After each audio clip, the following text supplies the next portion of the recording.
We are recording. Great, thank you, Madam Secretary. I'm going to call the Board Executive Committee meeting to order. I would ask that Louisa take our roll call. Cisneros? Here. Good? Here. Sowell? Stallings? Present. Trejo? Present. You have a quorum, Chair.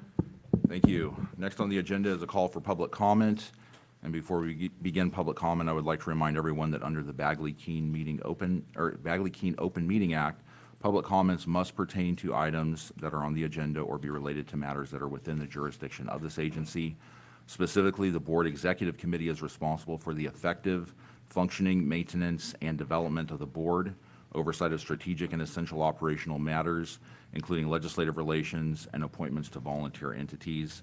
As chair of the Board Executive Committee, I reserve the right to limit each speaker's time to 2 minutes or to close the public comment period after 2 hours, which includes a 10-minute break, or after the first 100 speakers, whichever occurs first. State Bar staff will attempt to call members of the public in the order that they appear in the attendee pool. We will call on those who signed up in advance for public comment, and as always, appreciate those who give us a heads up on your appearance. For those of you who are participating via Zoom, you should have a function for virtually raising your hand. It is a hand icon and should appear at the bottom center of your screen. If you wish to address the board, please click on the hand icon now, and State Bar staff will call on you in the order that hands are raised. For those who are participating via Zoom phone, you may virtually raise your hand by pressing *9. Doing so will alert staff that you'd like to make a comment, and State Bar staff will call on you and open your microphone so you can address the board. From those of you participating from a noticed location, please alert the State Bar staff member present in the room that you'd like to make comment. Due to time restrictions, we cannot allow more than 3 minutes for each speaker. Please note that staff will have an on-screen countdown timer visible to all attendees during the duration of your public comment. The timer's 3-minute countdown will begin as soon as you start your comment. The on-screen timer will flash throughout the final 10 seconds. And so, Madam Secretary, have we identified individuals who have signed up ahead of time? Yes, the first speaker is a phone number ending in 1322, and I do not see that individual in attendance. Second speaker is Melanie O'Day, and I do see Melanie, so one moment. Your microphone has been enabled, Melanie. Thank you. Good morning. As a Client Security Fund Commissioner since 2020 and two-time chair, I join you today to express my reservations about the recommended transfer of the Client Security Fund Commission's responsibilities to the trustees. I've given my time to the Client Security Fund Commission for the last 4.5 years because I believe we act as a form of civilian oversight. Though the Board of Trustees twice approved my appointment to the Commission and twice approved me as chair, I have never met any of you, and my work has not been influenced by any trustee. This independence is vital to ensuring public trust. The independence of the Commission is especially vital now in 2025 as the fund's reserves are being used to help pay compensation and technology upgrades. I cannot imagine the optics had this occurred solely under the watch of the trustees. In addition, as an appellate body for the people victimized by our members or for our members challenging restitution, I believe we have a responsibility to uphold transparency. We cannot adequately serve the public if we do not allow the public to participate in the process and if the work is not subject to the Sunshine Act. Similarly, I want to remind the trustees that the metrics we choose to measure and incentivize determine the quality of our outcomes. By focusing solely on the costs of the Commission, we are not considering the immeasurable benefits of the Commission. Every Californian who knows me knows I serve on the Commission with the bar. Having a team of commissioners provides a multitude of community connections the bar would not otherwise make. It allows bar members and community members to participate in the process and helps develop future leaders within bar programs and the civic community at large. Finally, at this time of civic volatility and distrust in public institutions, I hope we can lean into continuing to be open and welcoming to participation at the State Bar of California, including maintaining the Client Security Fund Commission. Thank you for your time. All right. Thank you so much, Ms. O'Day, and thank you for your service on the commission. Next, we have William Abrams, and I do not see William in attendance. Next person who signed up is Jeremy Klein, and I do see Jeremy in attendance. Jeremy, your microphone has been enabled. Thank you. I'm Jeremy Klein. I'm a certified specialist in family law, and I'd like to speak regarding the proposal to sunset or eliminate the Board of Legal Specialization. I would ask that the executive committee reject the staff recommendation to sunset the Board of Legal Specialization. Earlier this week, I co-signed a letter along with several other certified specialists who, many of whom previously served on the Board of Legal Specialization or on one of the family law advisory commissions. We submitted a letter outlining our concerns about the proposal to eliminate the Board of Legal Specialization.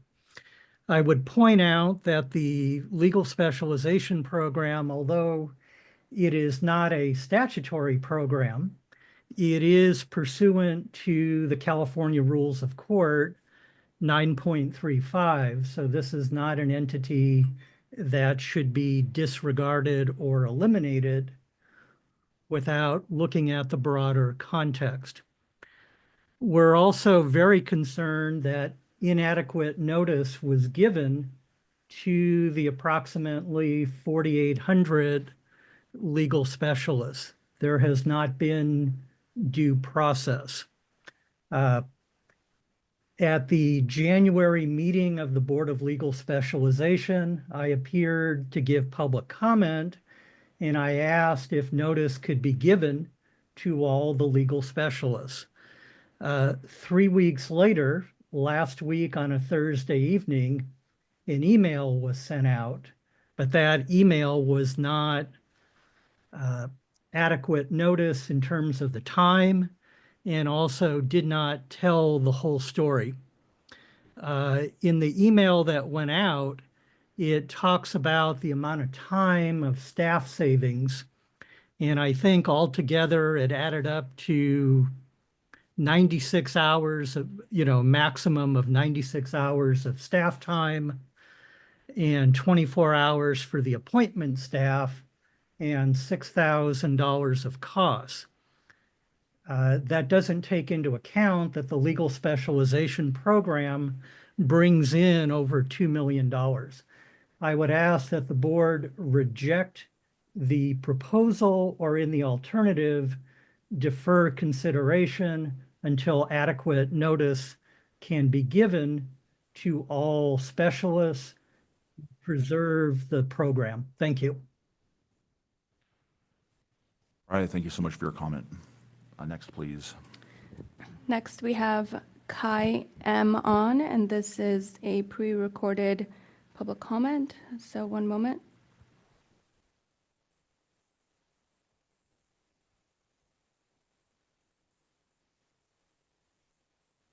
Good morning, Chair and all members. My name is Kai An from Sacramento.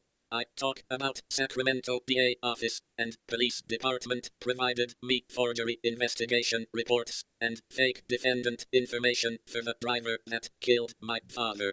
I filed complaint to Sacramento District Attorney Mr. Thien Ho, but DA office refused to take my complaint form. I asked them to arrest me so I can present the forgery documents to the judge directly.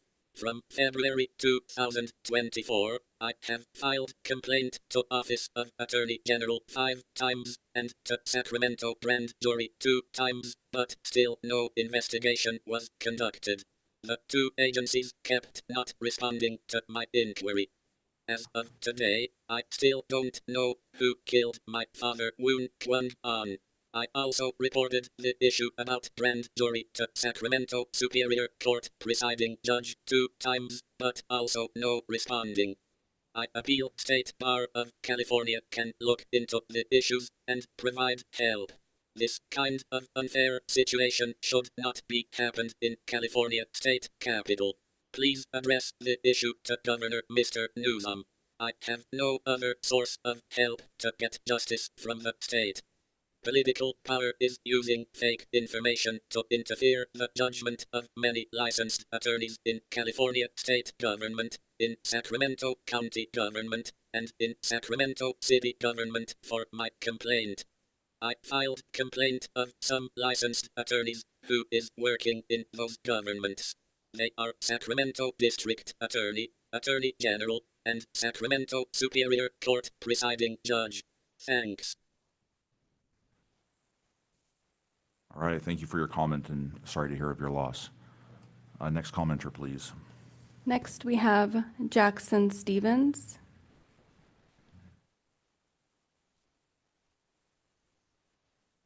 Oh, I believe Jackson put his hand down, so we do not have any additional, oh, I'm sorry.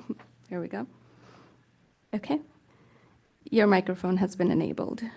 Thank you all. My name is Jackson Stevens. I'm a licensed attorney in Florida, and I'm applying for the California bar, taking the attorney's exam next Tuesday. I've been really active on the Reddit CA bar exam community, as I'm sure that you are all aware of. There was recently a poll I noticed and a lot of discussion about potential remedies facing applicants to that February test on the 25th and 26th. Look, I don't know what is in the power of this board and what lies with the Supreme Court, but I did want to bring to the board's attention two proposals that seem to be the overwhelming preference of applicants.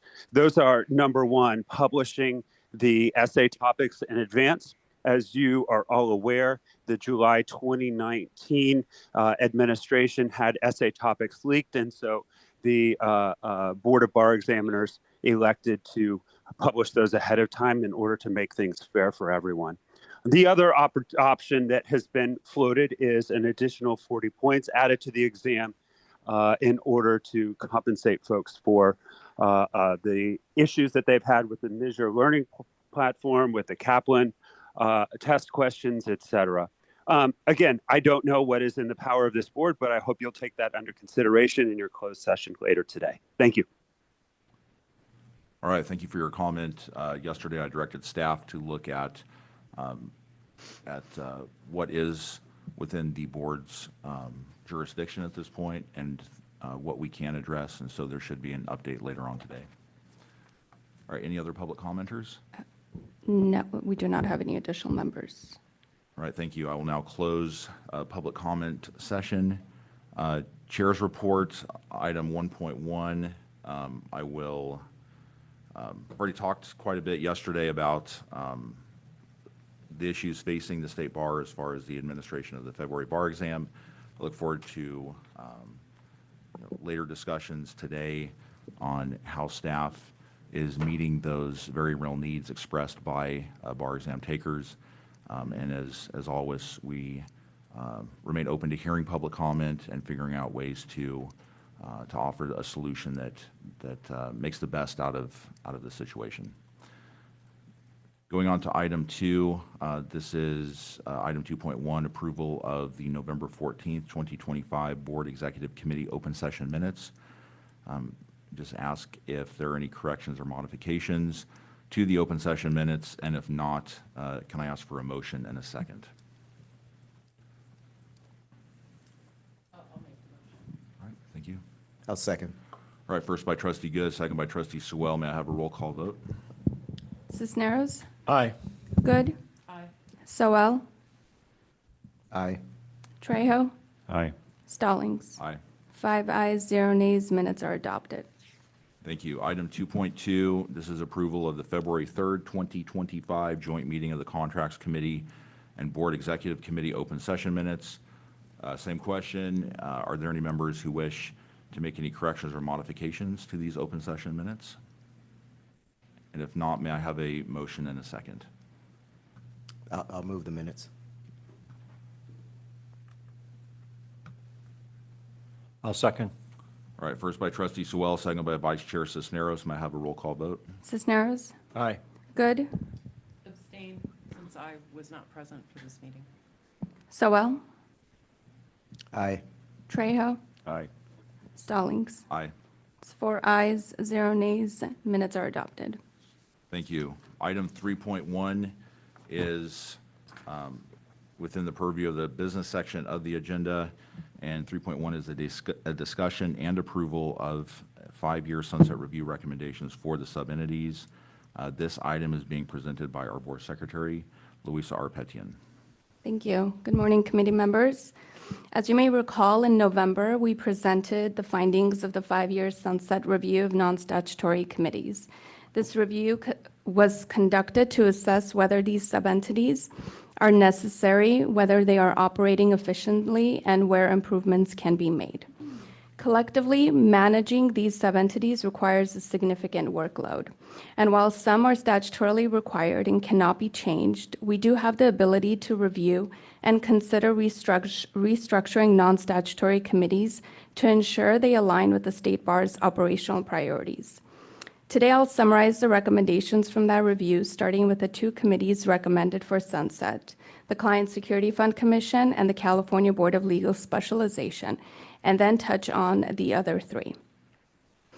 The Client Security Fund Commission is responsible for reviewing objections to tentative decisions regarding reimbursements to clients who have suffered financial losses due to attorney misconduct.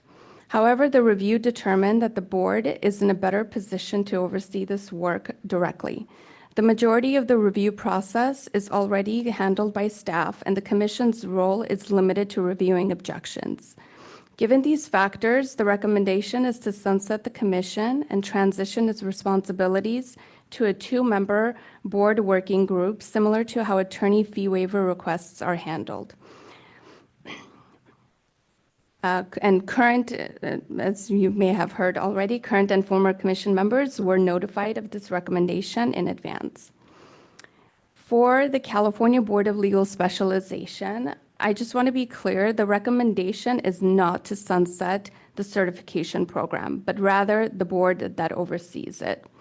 The legal specialization program remains an important function of the State Bar and will continue. However, the review found that the board's administrative role can be more efficiently handled by staff and existing committees. Key responsibilities such as exam administration, certification, and the development of new specialty areas do not require a separate governing board.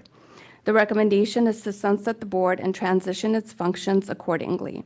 Exam violation appeals and testing accommodation appeals would be handled by the Committee of Bar Examiners, while the process for identifying and recommending new areas of specialization would shift to staff in collaboration with local and affinity bars.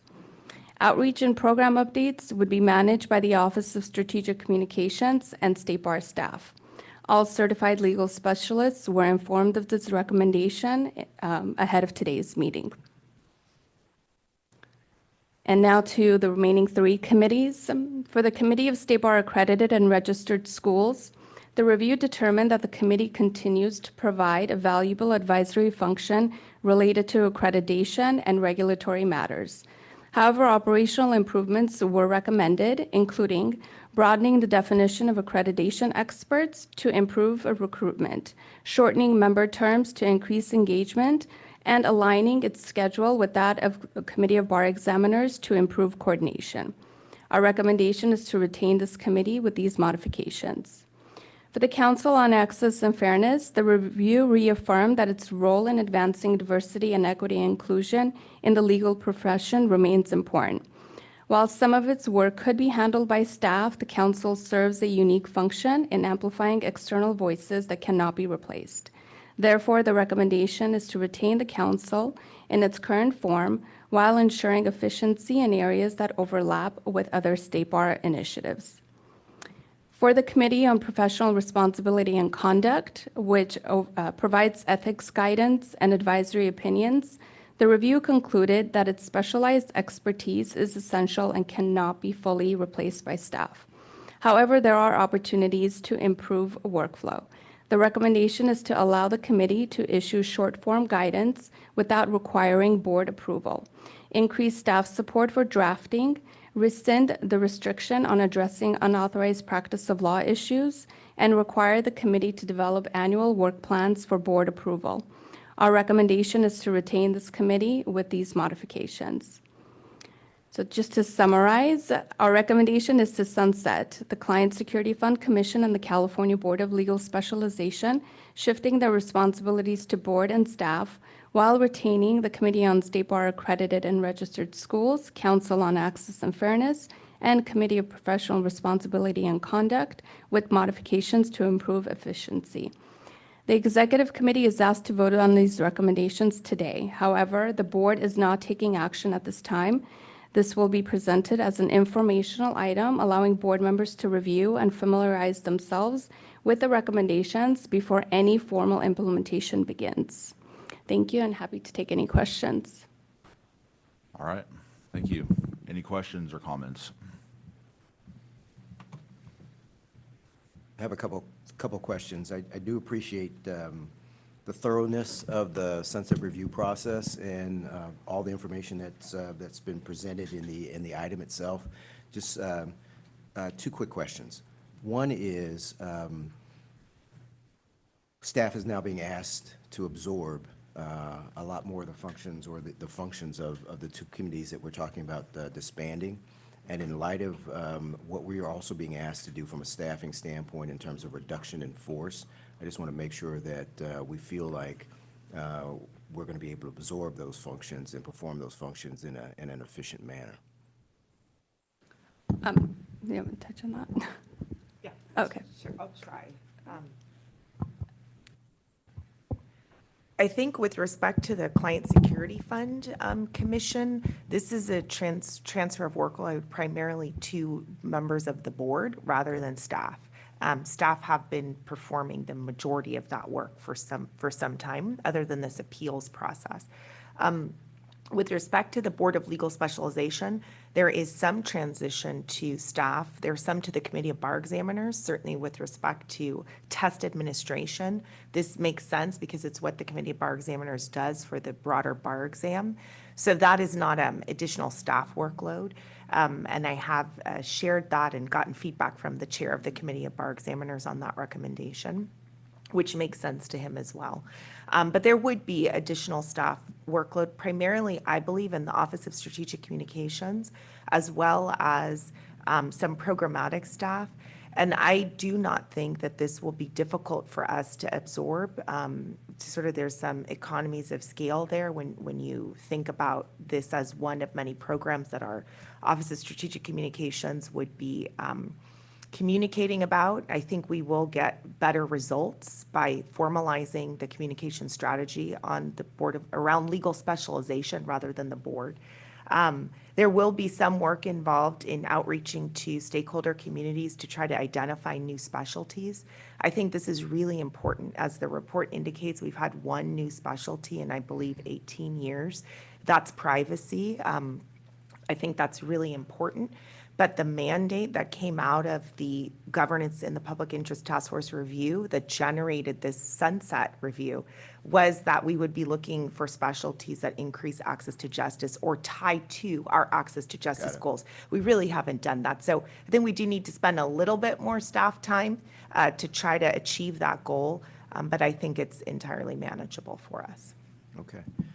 Second question is, in light of the discussion that we had yesterday about unaccredited law schools and the work of COAF, I am just wondering whether or not the Committee of State Bar Accredited and Registered Schools, CBARS, I guess is the acronym, in our recommendations, I wonder if there's a way to try to ensure that there's a little bit more braiding of the work of COAF with their work.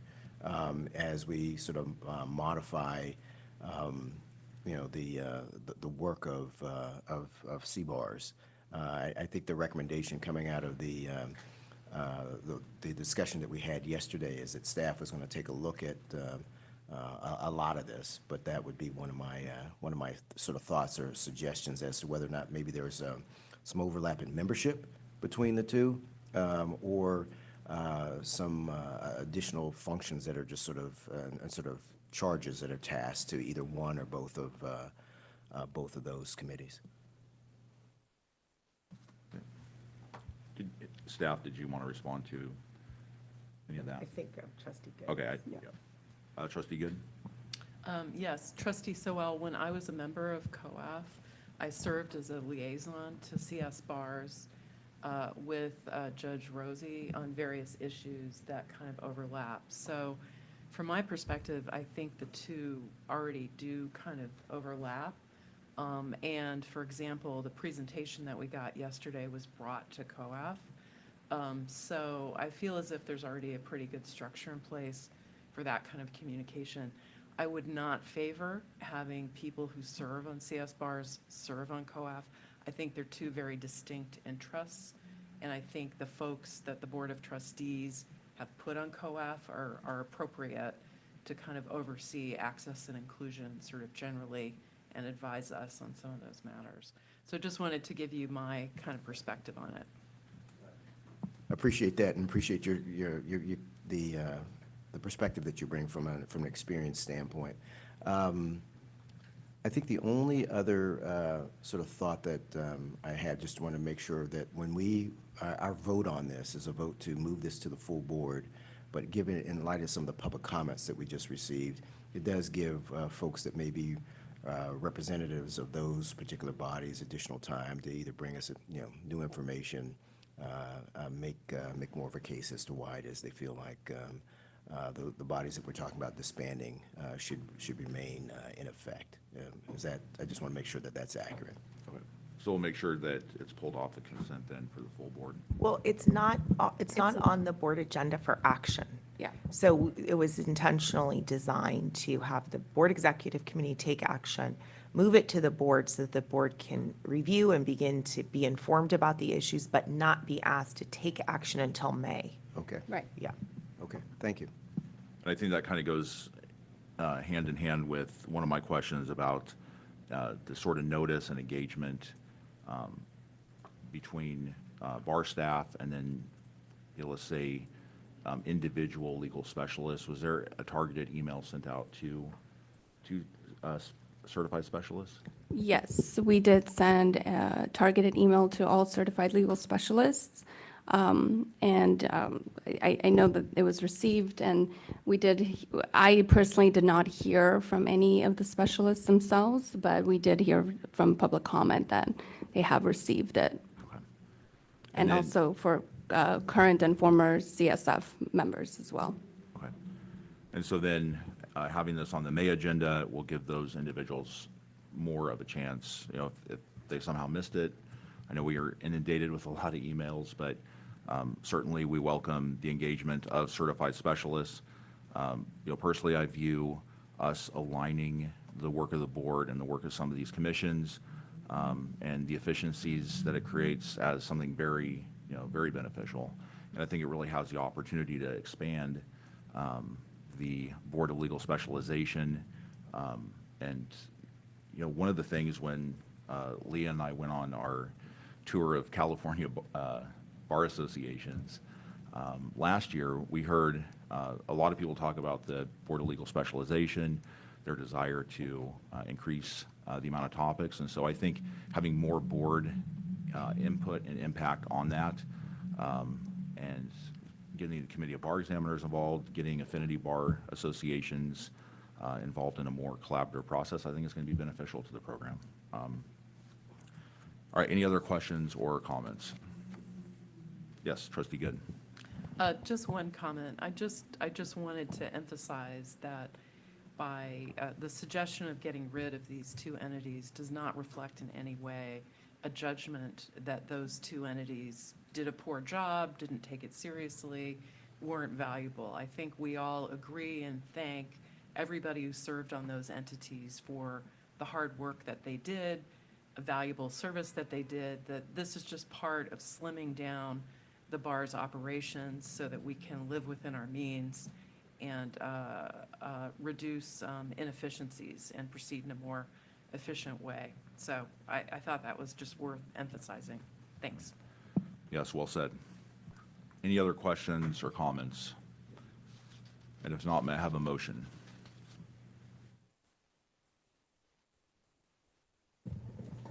I'll make the motion. I'll second. All right, first by trustee Good, second by Vice Chair Cisneros. May I have a roll call vote? Cisneros, Aye. Good, Aye. Soel, Aye. Trejo, Aye. Stallings. Aye. It's 5 ayes, 0 nays, motion carries. All right, thank you to all of our volunteers at the State Bar, and certainly echoing Trustee Good's comments. We appreciate all of the volunteer hours, all of the work that you've put into these passions that you have, and how your passions meet the very real needs of Californians. We do applaud you for your work, and look forward to hopefully seeing you in other aspects of the State Bar. Moving on to item 3.2. This is approval of a new member to the Lawyer Assistance Program Oversight Committee, and this is being presented by our Board Secretary, Louisa Arpetian. Thank you again. So I'm here to present the proposed appointment of a new member to the Lawyer Assistance Program Oversight Committee. This committee supports attorneys dealing with substance use and mental health issues. As per Business and Professions Code Section 6231, the board is responsible for appointing 6 members with specific expertise. With the term expiration of physician member Dr. Philip Spiegel in January 2025, there is now a vacancy for a physician with expertise in the identification and treatment of alcoholism and substance use. After a thorough review of applications and interviews, the committee leadership and staff recommend the appointment of Dr. Ryan Peterson as the new physician member. His qualifications and expertise align with the statutory requirements, and his appointment has the support of the board's appointments liaisons, Chair Stallings and Trustee Barahona. So today, we seek the Board Executive Committee's recommendation for the Board of Trustees to approve the appointment of Dr. Ryan Peterson to the Lawyer Assistance Program Oversight Committee for a 4-year term commencing at the close of the February 2025 board meeting. Thank you. All right, thank you for that, and I would echo the recommendation of the commission as well as staff, and then Trustee Barahona and myself. So any questions, comments, and if not, may I have a motion?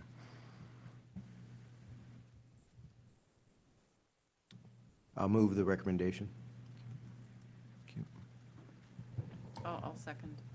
All right, first by Trustee Sewell, second by Trustee Good. May I have a roll call vote? Cisneros, Aye. Good, Aye. Soel, Aye. Trejo, Aye. Stallings. Aye. It's 5 ayes, 0 nays, motion carries. Thank you so much for your work on that, Madam Secretary. Item 3.3 is the approval of proposed changes to conflict of interest code for designated employees. And there's various other government code sections that I'll refrain from reading in the interest of time. And this is being presented by our Assistant General Counsel, Brady Dewar. So if we could promote Mr. Dewar. Hi there. Sorry, just took a minute to get promoted. Good morning, everyone. I will be brief on this item, as I think that the staff report lays out the what we're asking for pretty well. Three main actions are requested here. First, approval of an updated conflict of interest code for designated employees of the State Bar. The changes are all shown in red line in attachment B to the staff report, but they fall into 3 buckets. The first and most notable is an expansion of State Bar Court judges' reporting requirements to be consistent with the broad reporting required of judges in the state courts, such as Superior Court, Supreme Court, Court of Appeal judges. This change comes after a review of the State Bar Court's robust ethics and conflict of interest procedures in consultation with State Bar Court staff and presiding Judge Hahn. This was one area of improvement identified. The other requires no board action, but is that Office of General Counsel will be providing annual training on Form 700s for the State Bar Court. The second change to the update to the conflict of interest code for designated employees is just making several additional minor changes that reflect new or changed titles, such as the addition of disclosure categories for the new Deputy Executive Director position, among a handful of others. And finally, this version of the Conflict of Interest Code adopts language used in the Conflict of Interest Code for the Board of Trustees that automatically incorporates changes to the FPPC regulations that make up the bulk of the code. So in this, one of the changes here is that the limit for prohibited gifts has been raised under the FPPC regulations from $590 last year to $630 this year. This change that we've incorporated here will make incorporation of those regulatory changes automatic so that we don't need to come back to you for such changes in the future. The second thing that this board item does is request that the board formally accept this and 2 prior staff reports as the report on changes to the Conflict of Interest Code for designated employees of the State Bar pursuant to Government Code 87306B, which requires the code reviewing body, of which the Board of Trustees is the code reviewing body for the Conflict of Interest Code for designated employees. That requires a report on changes to be received every 2 years. This board annually receives a report on changes, and this item just asks the board to formally recognize that it has received those reports. And finally, the third thing the staff report asks for is direction and approval for the State Bar to send a letter to the Supreme Court, the Chief Justice of the Supreme Court, identifying the changes over the past 2 years to the Conflict of Interest Code for the Board of Trustees. And that's attached as attachment C to the staff report. And basically, it's just a short letter to the court pursuant to that same government code requirement that a report be given every 2 years of changes to the code. And it just outlines that the Supreme Court directed and approved a brand new code about 15 months ago, and that because there have been no changes to the composition of the board, in other words, there have been no new positions, there's 1 position board member, and because your responsibilities haven't changed materially, there have been no changes to the Conflict of Interest Code for the board since then. So with that, I will open for questions. All right, thank you, Mr. Dewar. Any questions or comments?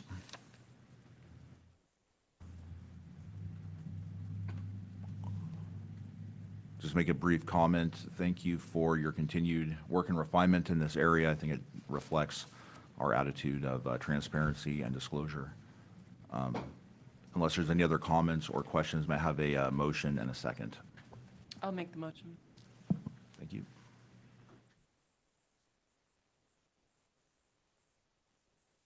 I'll second.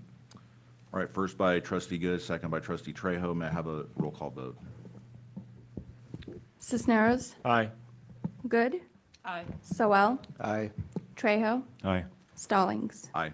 It's 5 ayes, 0 nays, motion carries. Great, thank you. Item 3.5 is the approval of the 2025 Audit Committee Work Plan, and this item is being presented by our chief. She has many titles, but we just call her Chief. Chief Donna. I do apologize, Chair. I think we skipped over 3.4. Oh, you're right. I'm sorry. Can we, well, Donna's up here. Can we just, Oh, Donna, do you want to, okay. All right, sorry, we'll go back to 3.4. This is the approval and ratification of amendments to the board policy manual, amendments to many different appendices, and I will refer this item over to Ms. Arpetian to walk us through it. Thank you. Hello again, committee members. I'm here to present the proposed amendments to the board policy manual and state bar rules as outlined in attachments A and B. The proposed amendments focus on updating outdated policies, improving governance processes, and ensuring regulatory compliance.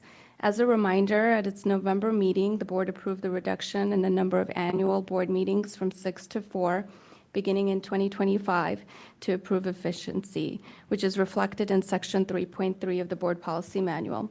The board also approved the creation of a contracts committee comprised of the board chair, audit committee chair, and finance committee chair to oversee contracts approvals between scheduled board meetings as outlined in Section 2.11.4.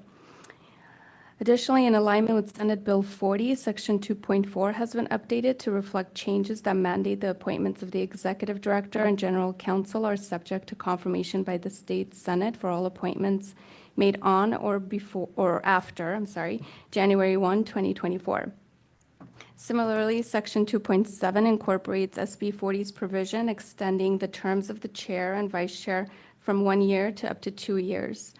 Other significant clarifications include updates to Section 3.8, which now clarifies that a member not present at a meeting may still participate in the correction or approval of its minutes.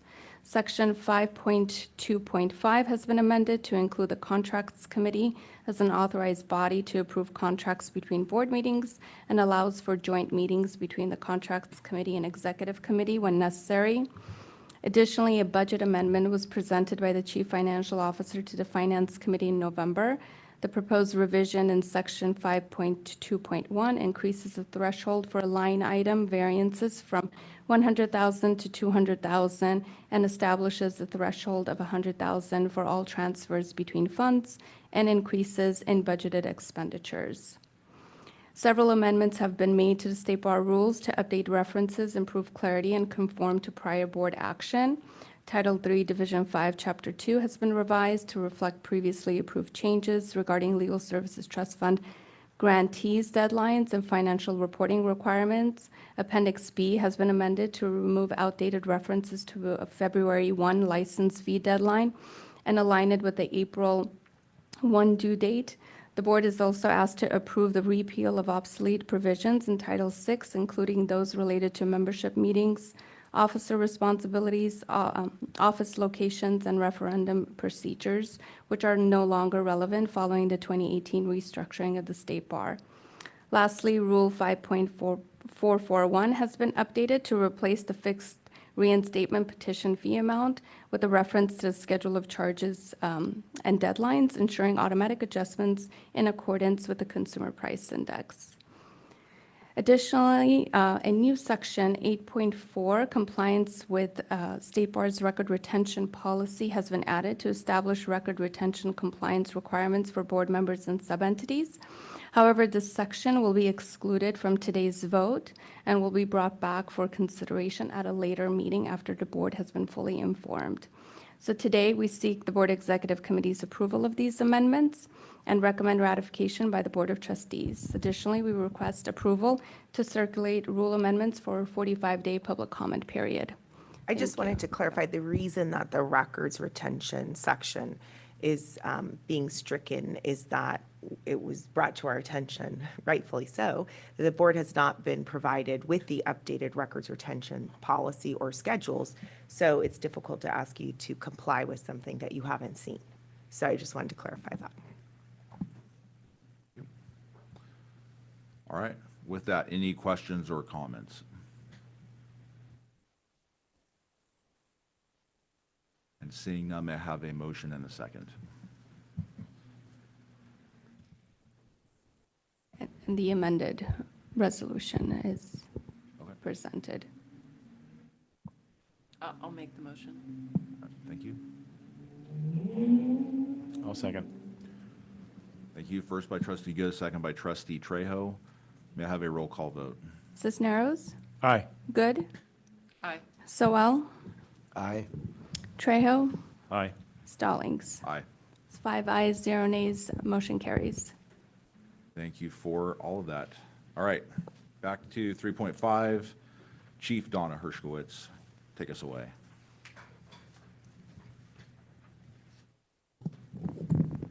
Good morning, thank you. You have before you the Audit Committee work plan that was approved by the Audit Committee a couple of weeks ago. The plan is largely items that recur from year to year that you saw on last year's work plan.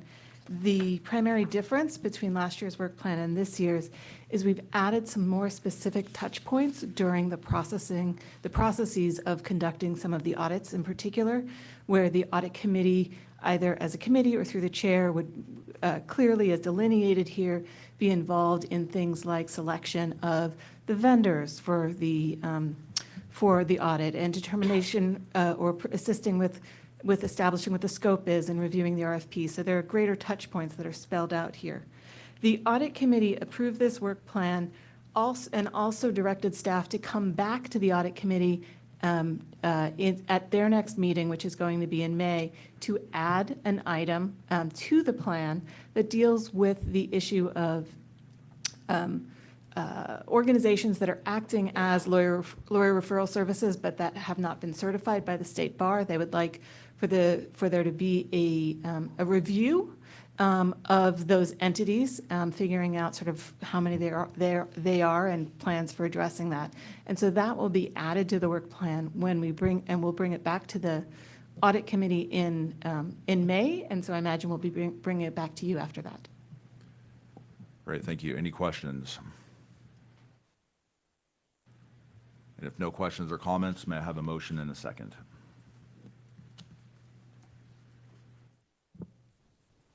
I'll move the audit committee work plan. Thank you. I'll second. First by trustee Swell, second by vice chair Cisneros. May I have a roll call vote? Cisneros, Aye. Good, Aye. Sowell, Aye. Trejo, Aye. Stallings. Aye. It's 5 ayes, 0 nays, motion carries. All right, thank you to the members of the audit committee. I know you meet a little bit off cycle in order to align yourself with Chair Tony's view of proper governance. So thank you for the sacrifices to your personal schedule that takes and for your work in this extremely important area. Item 3.6 is our approval of the 2025 Finance Committee Work Plan, and this is being presented by our Chief Financial Officer, Araceli Montoya Chico. Welcome and happy Friday. Happy Friday. Thank you. Good morning. So this agenda item is to approve the Finance Committee work plan that was discussed yesterday at Finance Committee meeting. It's part of the Finance Committee's charter to adopt the a work plan, for every year. Our committee plan, which I work with Arnie on, reflects all of the items that are normally brought forth at the Finance Committee meeting. These obviously have to do with the Finance Committee participating in budget decisions, reviewing our quarterly financial statements and quarterly investment reports. And one of the items that I do want to call out in here, which is not a recurring, but it's the Fresh Start Settlement Program, which was formerly known as the Offer and Compromise Program, that was just launched earlier this month. It's probably a couple of weeks in. And it's only going to be a one-time program that's run in 2025, or one-time debt collection efforts. And later this year, we'll bring forth to the Finance Committee and the board an update on how that program is going so far. So, All right. Arnie, I don't know if there's anything Yeah, to say. go over to Finance Chair Trustee Sowell if you want to add anything. Nothing to add. I would actually move the approval of the Finance Committee work plan. Thank you. I'll second. All right. First by trustee Sowell, second by trustee Good. May I have a roll call vote? Cisneros, Aye. Good, Aye. Sowell, Aye. Trejo, Aye. Stallings. Aye. 5 ayes, 0 nays, motion carries. Great. Thank you, Ms. Montoya Chico, and Arnie, you and your team, and then also Vice Chair Cisneros for your work on the Offer and Compromise Program. Excited to see what comes out of that. That concludes the open session items for the Board Executive Committee, and we will now move into closed session pursuant to Government Code Section 11126 sub A sub 1 to discuss the process for the performance evaluations of Chief Trial Counsel, General Counsel, and Executive Director. So I am adjourning the open session. We'll go into closed, I think time-wise, what, 15, 20 minutes? I think the board meeting's supposed to start at 10:15. 10, 15, okay. So I don't know how long this discussion will. All right. Hopefully. We should hopefully be back out of closed session around 10:15, which is when the Board of Trustees meet as a whole. So we will see you on the other side. Oh, my hand raised.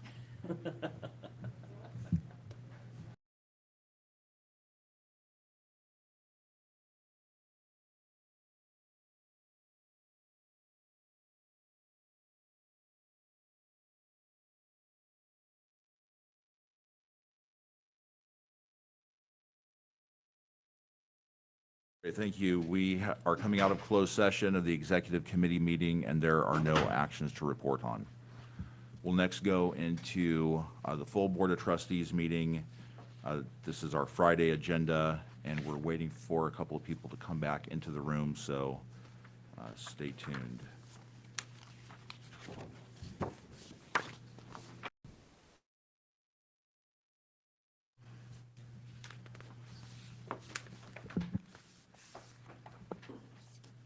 Louisa, other than Klein, do we have any other public commenters signed up in advance?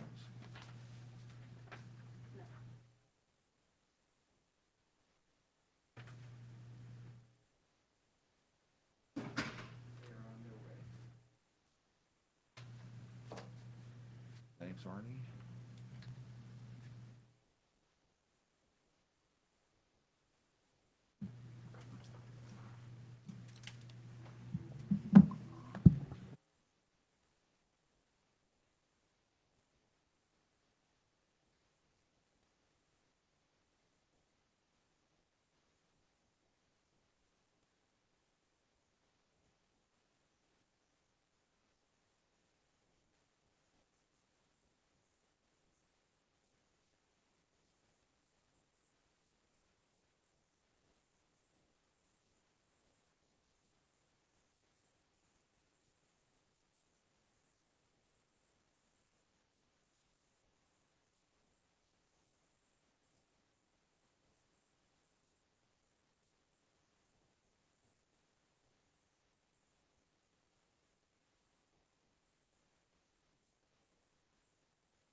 We are live, so whenever you're ready.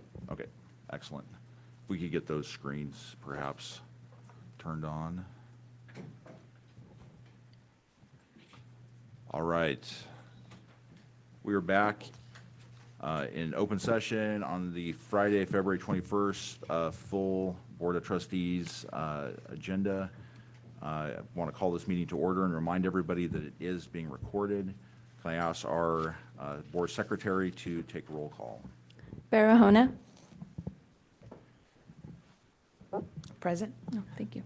Buenaventura, not present. Cisneros? Here. Good. Here. Grande? Gore? Huser, not present. Soel? Present. Stallings? Present. Stevens? Tony? Present. Trejo? Present. You have a quorum, Chair. Thank you. Our next item is call for public comment. Before we begin public comment, I would like to remind everyone that under the Bagley-Keene Open Meeting Act, public comments must pertain to items that are on the agenda or be related to matters that are within the jurisdiction of this agency. Specifically, the board is the state bar's governing body and is responsible for exercising oversight of the state bar. The board sitting as the Regulation and Discipline Committee oversees the work of the attorney discipline system. Additionally, we have a full agenda today. As the chair of board, I reserve the right to limit each speaker's time to 2 minutes or to close public comment period after 2 hours, which includes a 10-minute break, or after the first 100 speakers, whichever occurs first. If you tuned in yesterday, you would know that we took significant public comment on many issues that are on today's agenda. And I'm sure the trustees also have those comments and they're ringing in their ears even on today's date. Regarding public comment for today, State Bar staff We'll attempt to call members of the public in the order that they appear in the attendee pool. As always, thank you to those who signed up in advance. If you'd like to make a public comment, if you're participating via Zoom, you should have a function for virtually raising your hand. It's the hand icon and should appear at the bottom center of your screen. If you wish to address the board, please click on the hand icon now, and State Bar staff will call on you in the order that hands are raised. For those of you participating via phone, you may virtually raise your hand by pressing *9. Doing so will alert staff you'd like to make comment, and State Bar staff will call on you and open your microphone so you can address the board. For those who are participating via a notice location, please alert State Bar staff member present in the room that you'd like to make comment. Due to time restrictions, we cannot allow more than 3 minutes for each speaker. Please note that the staff will have an on-screen countdown timer visible to all attendees during the duration of your public comment. Timer's 3-minute countdown will begin as soon as you start your comment. The on-screen timer will flash throughout the final 10 seconds. We do have a heavy agenda and anticipate going late into the afternoon. So depending upon how many public commenters, I reserve the right to reduce the time to 2 minutes per the State Bar's public comment policy. However, right now we will be at that 3-minute mark. And I would ask for our board secretary to identify any individuals who signed up in advance. Yes, we do have one individual, Jeremy Klein. Give me a moment. Okay.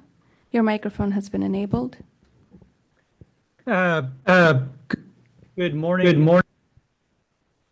I'm Jeremy Klein, and I would like to speak on the proposal to sunset the Board of Legal Specialization. I understand that in the Executive Committee session, the Executive Committee approved the recommendation of the bar staff.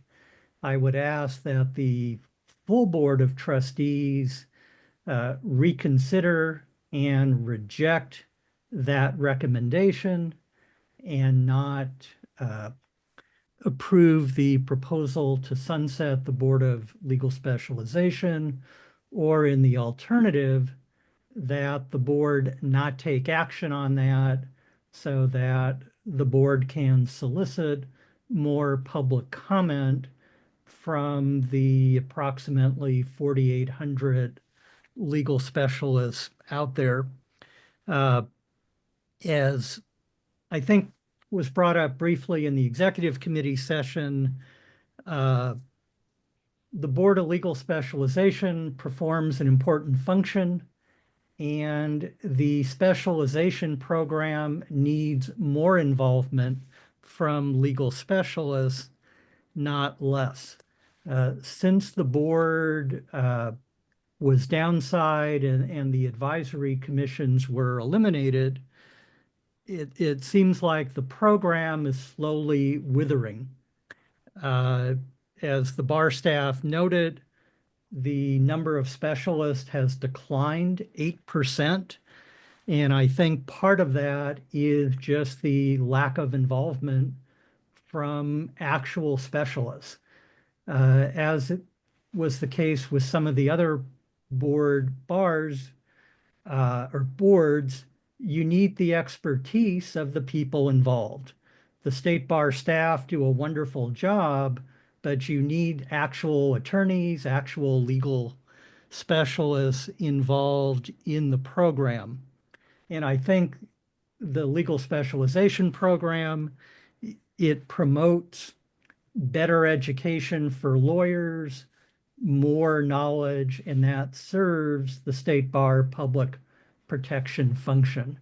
So I would ask that the Board of Trustees not sunset the Board of Legal Specialization, or in the alternative, that it seek more public comment and more public input before making any decision.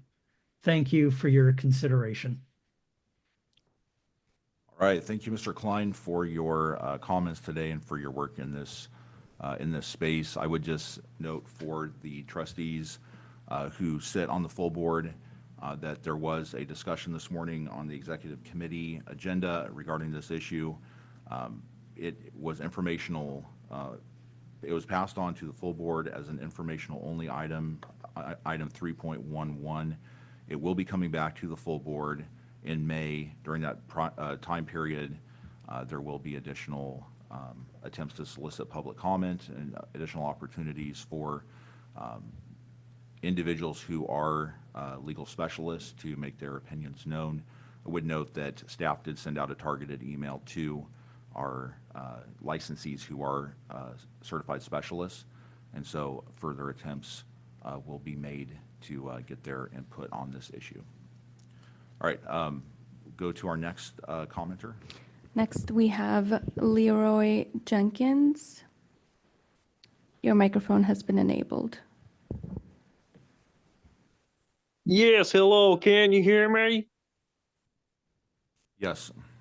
Good morning. I appreciate it. Again, I just want to commend this board. This is one of the few boards in all of California government that it can actually hold a legitimate meeting and not commit Brown Act violations by cutting off public comment. I'm here to talk about a purview that is under this board's jurisdiction, which has to do with administration of disciplinary actions as well as assigning of investigators for attorney discipline. And some of the folks I want to talk about today are William Delvac, 115823, and Daniel Reardon, 328654. These are two Scientology lawyers who have been going around slandering anti-Scientology activists. I'll give you just another brief rundown of the history of Scientology, all right? Scientology was raided by the FBI, tens of thousands of documents seized, literally labeled a domestic terrorist group, actively trying to thwart the U.S. government. And on top of that, some of those documents clearly showed whereby they had sexually molested lots of children, did it at industrial scale, and nowadays they even have their own lawyer, Kendrick Maxon, still out there practicing the law. How can Kendrick Maxon, as well as the collusion of City Attorney Heidi Soto with Scientology, be permitted? I mean, we have a case right now, 24 CJCM 0383701, where City Attorney Heidi Soto is prosecuting an activist for what? For what? Absolutely nothing. There's a trial date set. For what? There's actual criminals out there in Los Angeles, and this is what the city attorney is wasting time on. Come on now. I know I'm a country boy, but even an idiot like me can see this is a waste of our tax dollars. These people need to be disbarred. There's so much public record information on this. They're criminals. And yet you have people like Delvac and Reardon actively slandering people and being allowed to practice law. They're trying to do an illegal street vacation on Elmont Hupper Way. It's a public street. They can't do it. Simple as that. It's a public street. They just can't do it. What they're trying to do, they're trying to bribe Hugo Martinez, City Council, District 13, to do it. These people need to be disbarred. Talk about criminals, this is it. I'm bringing it to this board's attention so you know. Please do your jobs and go after these people.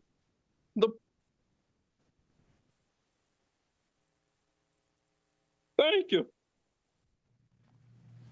All right, I think that concludes your public comment. Thank you. Next commenter. Next, we have George Casazar. Your microphone has been enabled. Yes, hello, can you hear me? Yes, thank you. Thank you, I appreciate it. I just want to echo on some of the previous speakers' notes here. So I can tell you the history of Clearwater, Florida, which is where I'm from.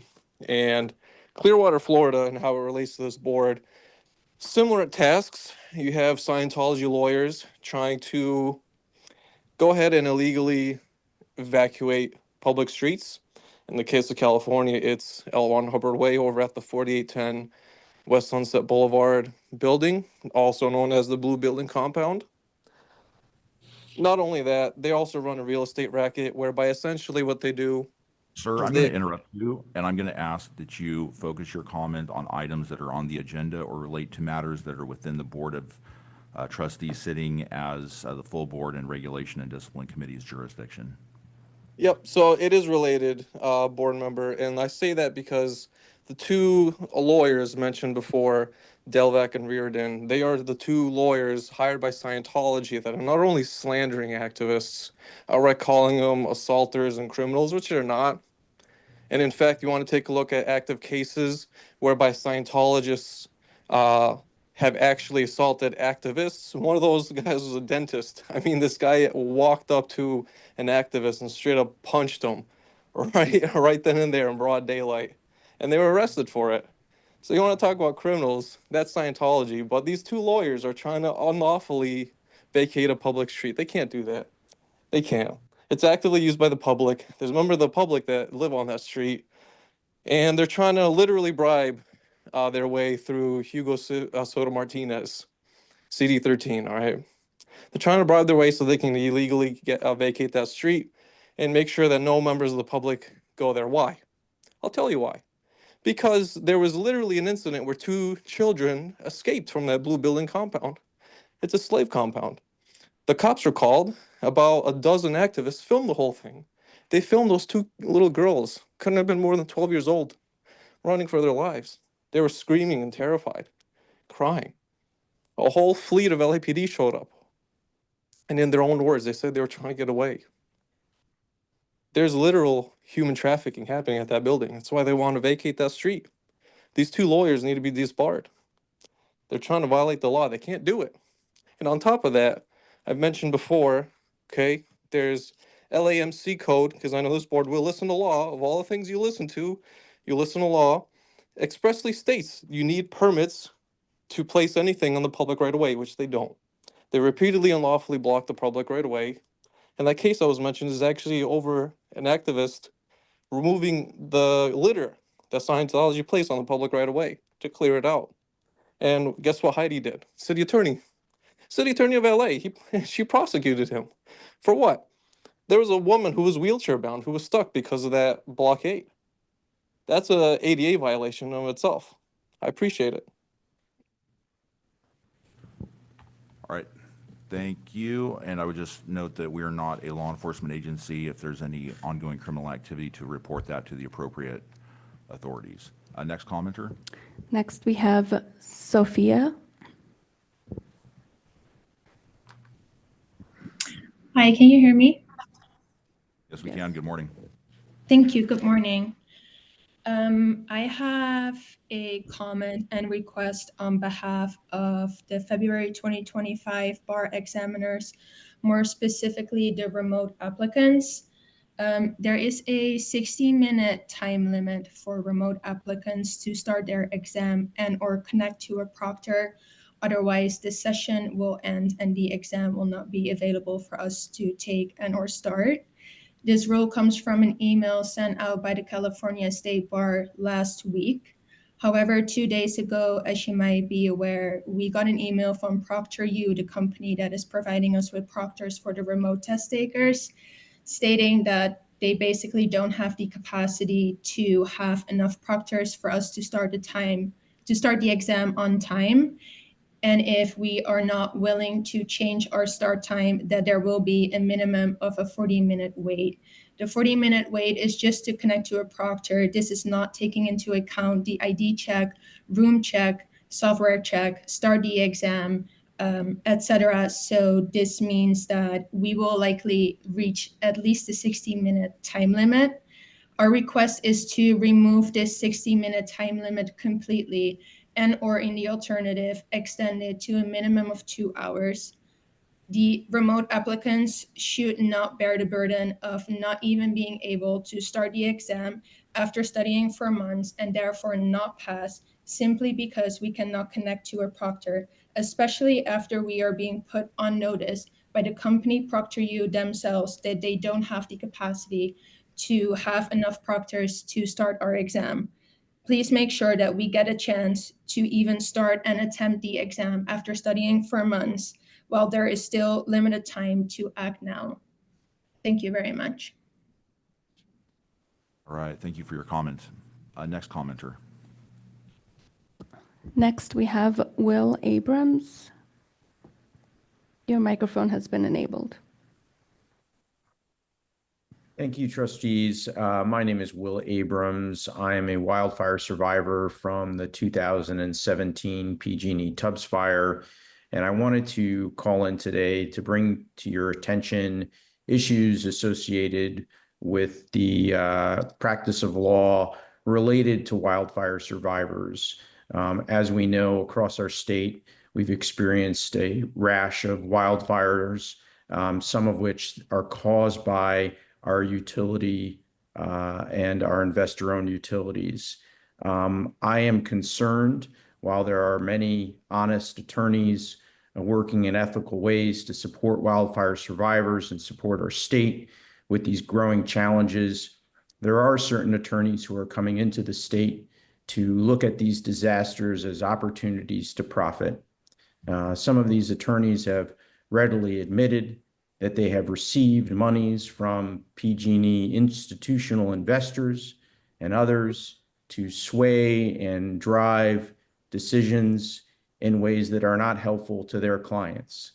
These conflicts of interest must be rooted out. I encourage the trustees to look into these matters. Additionally, I would bring to the trustees' attention that some of these attorneys are forming what they call nonprofits to advance the interests of wildfire survivors when these organizations are not nonprofits and out there doing things to move things in a manner that increases their profits while dramatically undermining the interests of the public and the interests of wildfire survivors. Victims of the 2015 to 2018 PG&E fires we were saddled with owning stock in the corporation that burned our homes down. And this was done to really protect the same institutional utility investors that made these arrangements and these deals with certain attorneys. Again, there are many honest attorneys like those that are representing us through the Utility Reform Network and other organizations that are doing great public work for the state of California. However, we do need to make sure that the trustees are aware of the practices associated with attorneys that are largely flying into this state, surrounding themselves with celebrities, and making sure that they are scooping up as many victims as they can. Again, I just urge the trustees to be aware of these situations and to be making sure that they're proceeding in a manner to root that out. Thank you. All right, thank you for that, and thank you to all who have brought this issue to our attention early on. I know Leah has been working with staff to put out PSAs to the public, and we'll continue to monitor the situation. And our hearts do go out to all of the victims of these fires.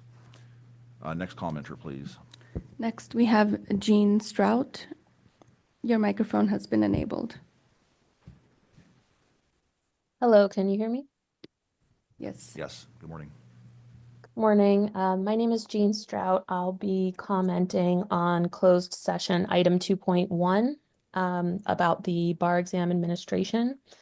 I paid over $1,600 to take this exam, and I'm taking unpaid leave from my full-time job to study. I've successfully passed 2 other state bar exams, so I know how this process is supposed to go. Unlike my other bar exams, instead of focusing on studying, I've spent hours on Reddit and Facebook and emailing the bar trying to figure out what is going on. I do this because every other day there's a change or a contradiction that I have to figure out. Most recently, as Sophia noted, remote takers received emails that our exam start times are high volume and asking us to push back to avoid wait times of 40 minutes or longer. Those who agreed to push back still haven't received a new starting time. I'm now concerned that I'm going to sit down ready for the exam and wait hours to be connected to a proctor, or that I won't get a proctor at all and fail according to the 1-hour rule, as Sophia noted. Also this week, test takers tried to log in to practice the performance test, only to find that the program was malfunctioning. As of this morning, it's back up again. That's on top of the ongoing technical issues with the platform. I can't view the essay question and my answer at the same time. I have to switch back and forth between browser tabs to view the performance test materials and my answer. I can't even properly copy and paste from one to another because of the platform functionality. And then there are the policy issues. Unlike past administrations, I'm required to spend 1 hour on each essay instead of allocating my time as I want. I have to try to reach out to the bar to figure out inconsistencies between the contractor and the state bar about policies like start time, permitted items, and rules for breaks. The state bar account and Proctor U account have also been posting on Reddit with information that should be available to everyone. Though I'm remote and taking the attorney exam, I'll touch briefly on issues affecting other applicants. Test takers have not received the study guides that they were ordered to be provided for the multiple choice section, and the 25 questions they did receive contained errors, which were only recently corrected. In-person test appointments have been canceled and changed multiple times, even in the past week, especially those with accommodations. People have been assigned a test site and then called that site only to discover it doesn't even exist. There are people who don't know where or when they are taking the exam still, and it's on Tuesday. This is truly unacceptable. The state bar needs to address this debacle in 3 ways. First, fix the issues with the exam, make sure there are enough proctors and enough bandwidth, and fix the platform issues. Tell everyone where and when their exams will be today. Second, make provisions in the scoring of this exam for the fact that we have had unnecessary distractions, stress, and technical issues. Finally, give test takers a refund and a free retake in July if they do not pass. Thank you.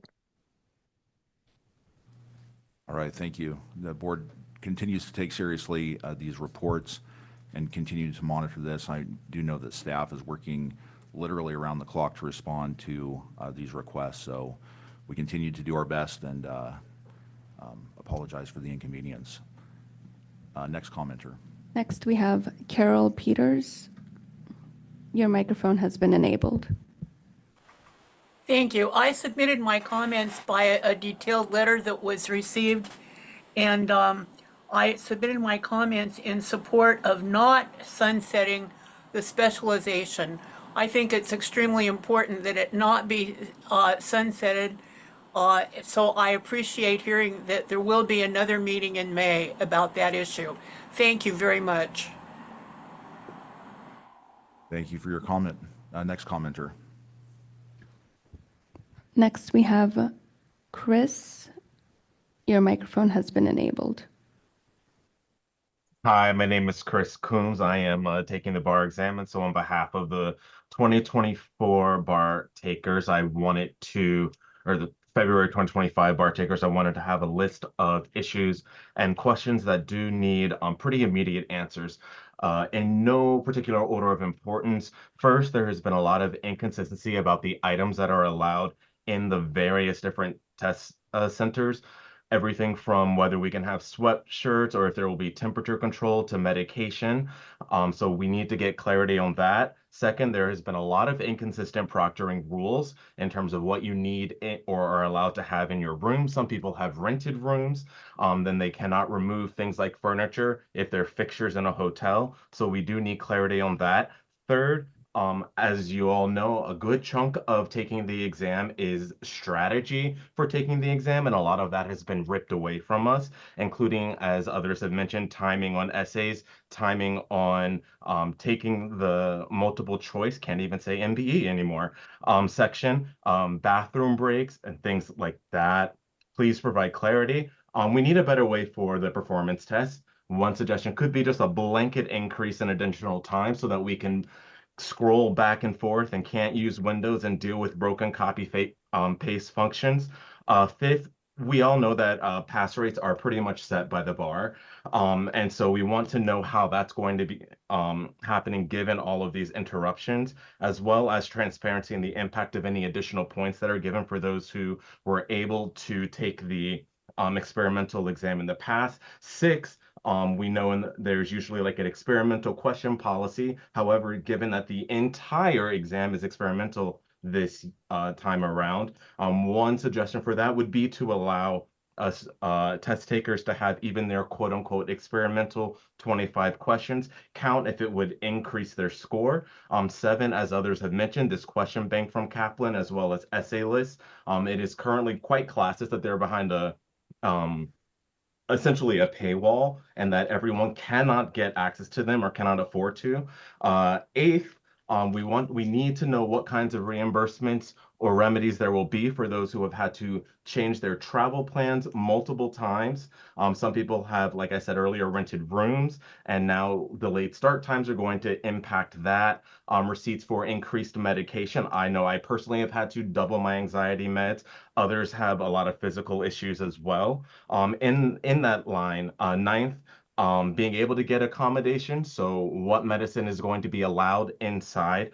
I have, an issue where I need to be able to get up and stand every so often, either to go to the bathroom or stretch due to back pain. And I am currently unallowed to do that in the test center. And lastly, please address the issue of the Proctor Connect times, issue times, and call times for that. Thank you so much. All right, thank you for bringing these items to our attention. Next commenter. Next, we have Renu Sagreya. Your microphone has been enabled. Hi, I'm speaking on behalf of over 5,000 February 2025 bar exam takers. And one issue that a couple of other commenters touched upon is that the so-called study guide that was posted months ago was recently updated earlier this month, but I only found this out from Reddit. You guys should have emailed all of us indicating that there was an error on one of the questions. Specifically, it's question 10 of the study guide pertaining to custodial interrogation. And this document has been on the website for months, and the Cal Bar only silently edited it a couple of weeks, I think on February 6th, and you didn't bother informing us. In addition, it's extremely troubling that, out of these 25 questions, 2 of them have errors. One, cites to the correct law in the answers, but comes to the wrong conclusion. And it's, very troubling that, we should be worried about us getting the law wrong. And it's not really inspiring confidence that, this study guide of only 25 questions has significant errors on it. I just feel like we're being treated as guinea pigs, and this is just not acceptable.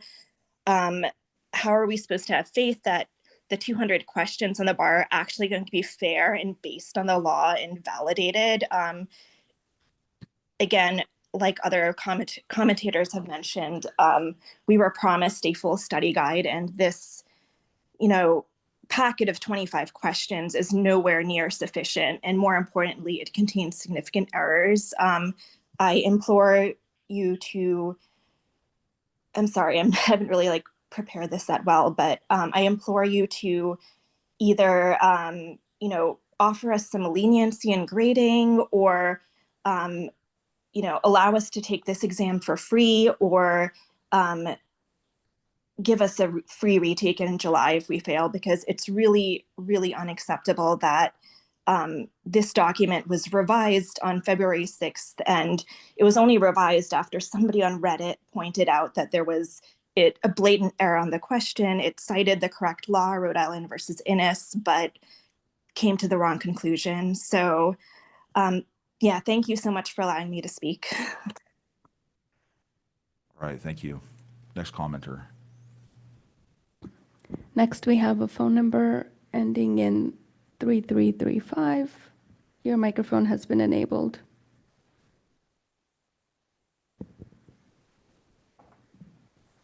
Hello. Yes, good Hi morning. there. I am just going to assume I can be heard unless somebody tells me otherwise.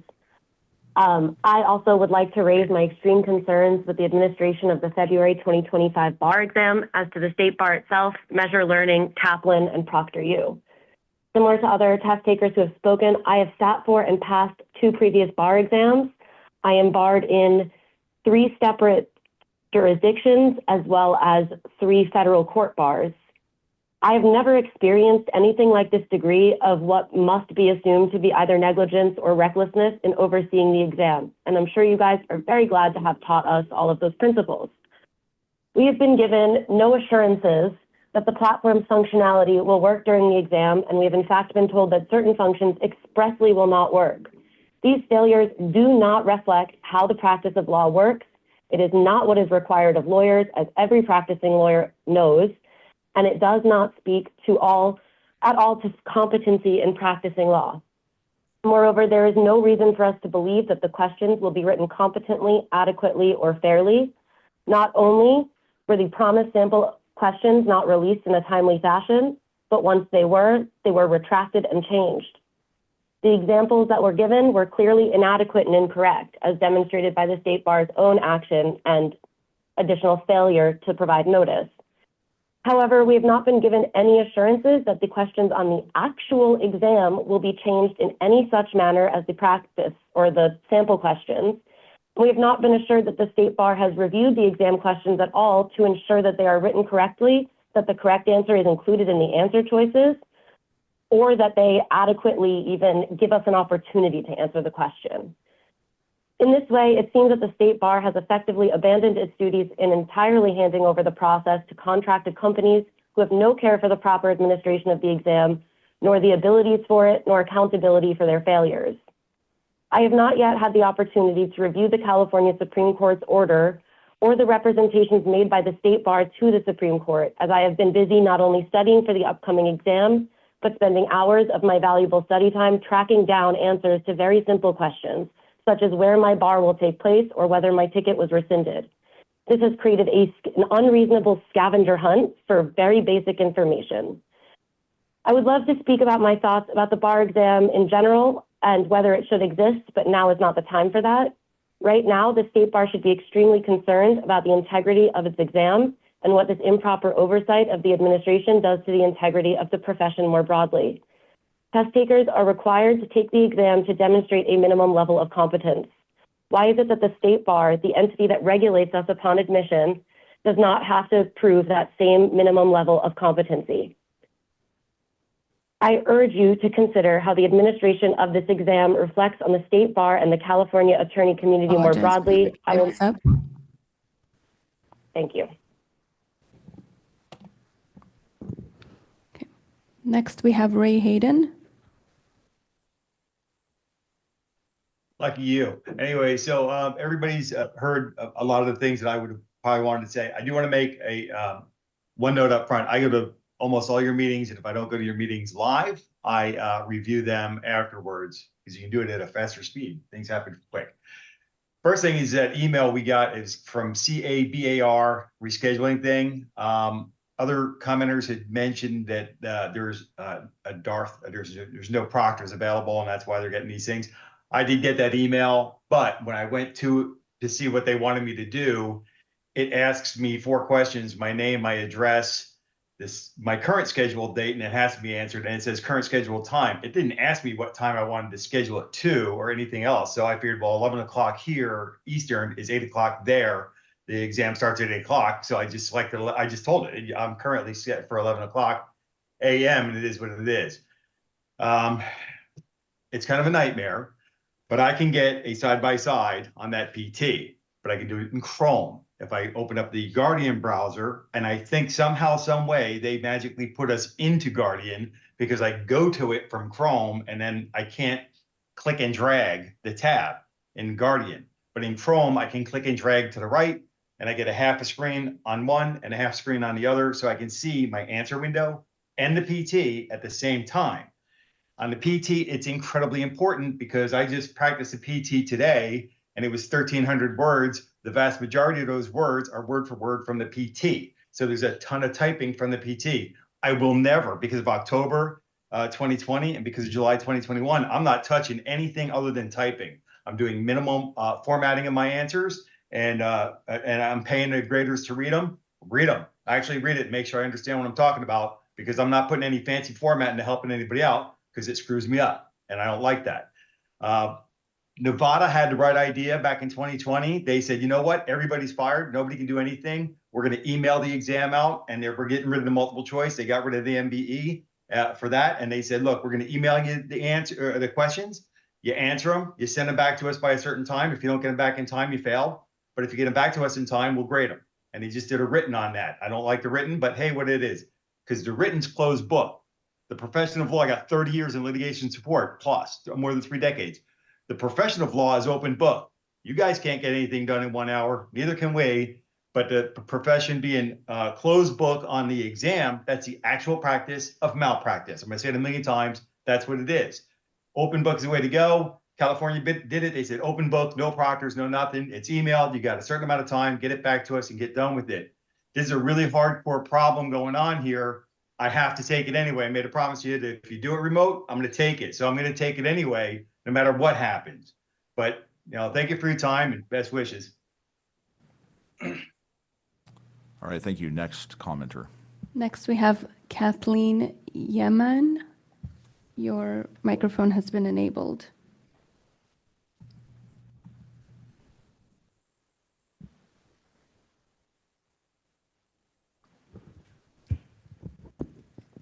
Hello, your microphone has been enabled.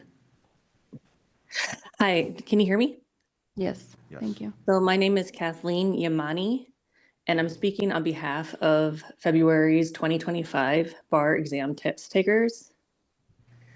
And I'm sure you all are probably used to, at least at this point, hearing people be very panicked and very scared coming to the bar with this new administration of the bar. But the California bar is a very, very, very, very hard bar. And it's one of the most notorious ones in the country. And even though these problems that we're talking about, cutting and pasting, and not being able to see, for the PT, like what the original, what the library says or whatever, it all seems pretty small. But these small problems really, really add up. And you're trying to have us solve these problems when really this is on you. You should have figured out these problems before accepting our money for this test. You all sit there having taken the bar 5, 10, 15 years ago, and you think, wow, I went through something hard. You guys can go through something hard too. Well, this is really, really different actually, because it's not even the substance, it's not the substantive part that is hard. It's actually like the administration. And also we don't have any like practice questions and answers that really allow us to practice in the way that we have to practice for this bar. You say that literally you're working around the clock and sorry for these inconveniences, but these are not inconveniences. This is our lives. This is our money for our children. This is our livelihood. I have 2 little boys, and I took off work in order to pass this bar because I'm already barred in a different state, and now we live here. We should not be the ones trying to figure out how to solve these problems for you. We need more remedies. We need more action on your part. You are the only entity that can change this. You are the only people that can actually really help us. So I pretty much beg you to not ignore the people on the other side of this who are saying, please help us, please help us. And please don't make us not just guinea pigs, but also people that you are discounting or you're putting up your hands and saying, we're trying, we tried. So that's all for me. Thank you. All right, thank you.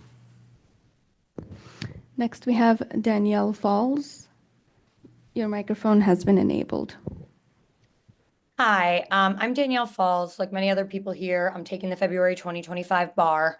I am admitted to practice in New York State. I successfully passed the UBE in 2018. I'm admitted to practice in several federal jurisdictions, as well as the Supreme Court of the US. I successfully run a law firm in New York that has over 11 employees. And I have had several issues with the bar technology platform that we're using to submit our answers and receive these materials. These have persisted not only since I took the mock exam, at which point I was assured by my proctor of the mock exam that they would be remedied by then, but also this entire week.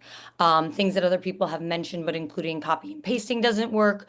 When the pasting does work, it takes up to 7 seconds for the pasting to work. Sometimes it does not work properly. You have to go back and recopy and then try and repaste it.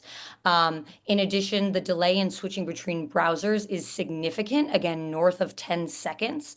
I emailed the bar administration about this a few weeks ago, and I emailed them again last night.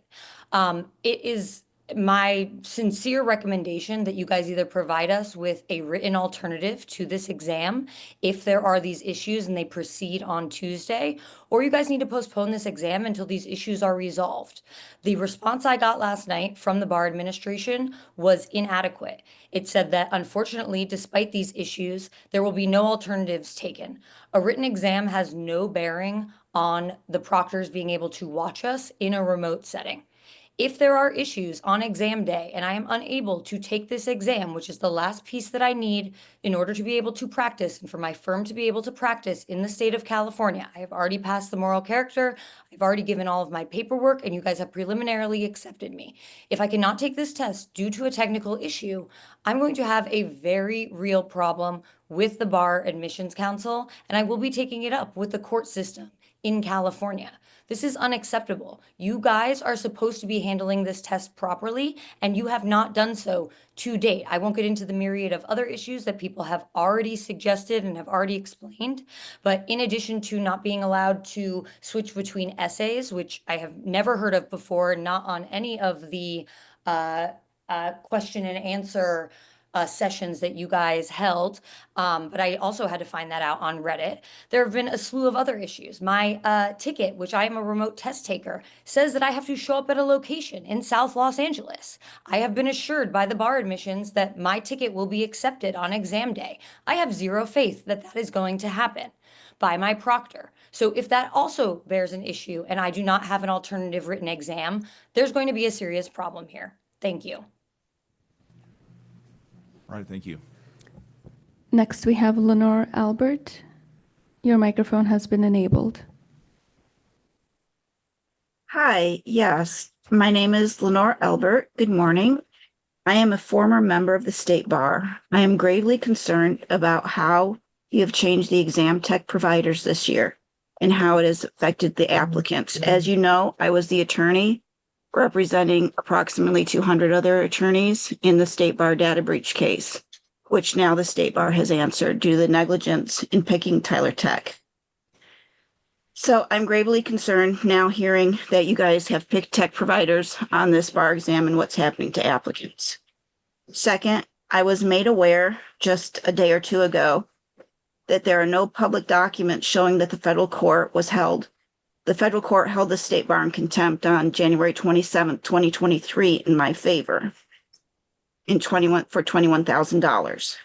So I want to let you know, since there are no public records, that the finance department reported it to the IRS as a prize or award, harming me as a result, instead of reporting it as the contempt judgment as it should have been.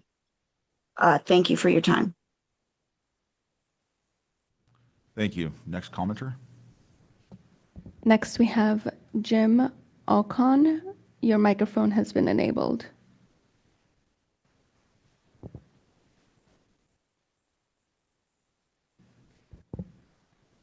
Hello, your microphone has been enabled. Sorry about that. Thank you. So my name is James Ocon. I'm a U.S. Navy I'm a U.S. Navy California veteran or protected veteran. I would like to highlight to the members of the public that there's a excuse me, 1 second, I must grab my notes here because I want to make sure I'm saying this right. So my name is James Ocon. I'm a protected U.S. Navy California veteran. I would like to inform the public about an ongoing lawsuit against the California State Bar. Please visit our GoFundMe page titled Contribute to the Fight Against the Weaponized State Bar Injustice, where you can find details about the corruption and information regarding the lawsuit. If you have any questions or would like to reach out, please feel free to contact me directly on my Facebook page, Jim Ocon. That's JIMOCON. Thank you very much for the time. Thank you. Next, we have Becky Hoffman. Your microphone has been enabled. Thank you very much. I spoke yesterday at your open session, and I appreciated the opportunity, and I appreciate the opportunity today as well. I just wanted to follow up. So I've had some time to think about all of these changes, and I also want to say thank you to Donna, who took the time to reach out to me to discuss my issues. However, nothing has changed since yesterday. We're 4 days out from the bar, and hearing this board say things like apologies for the inconvenience, frankly, is a slap in the face in the way that you minimize our hardship. Apologies for the inconvenience is something you say when someone, cuts in front of you in line at the store, or you have to wait 5 minutes for something. It's grossly inadequate for the hardships that we're facing. Saying things like, thank you for bringing these items to our attention. Why are these items coming to your attention now? It feels like we're being gaslit. People are using words like, we're panicked, we're scared. I mean, frankly, the way this bar has been handled meets all of the elements of an intentional infliction of emotional distress. Your conduct is extreme and outrageous. It's reckless, and there will be damages. All the money that we've spent paying for this exam, losing work time, accommodations, travel, etc., meets all the elements. If you fail with this administration, you get to write it off as a test run, as a, oops, well, now we know what works, what doesn't. But if we fail, it upends our lives. We cannot be casualties of your missteps.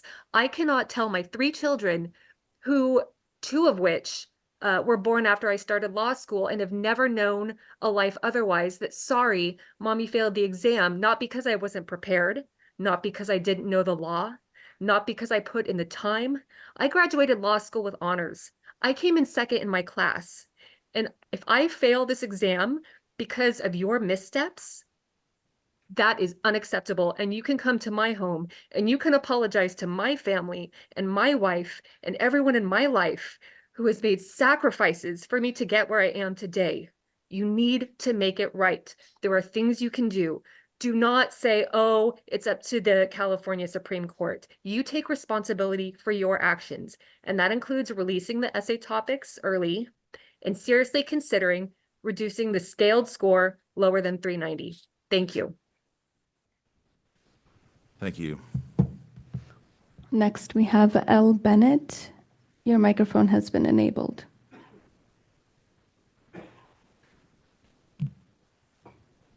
Hello.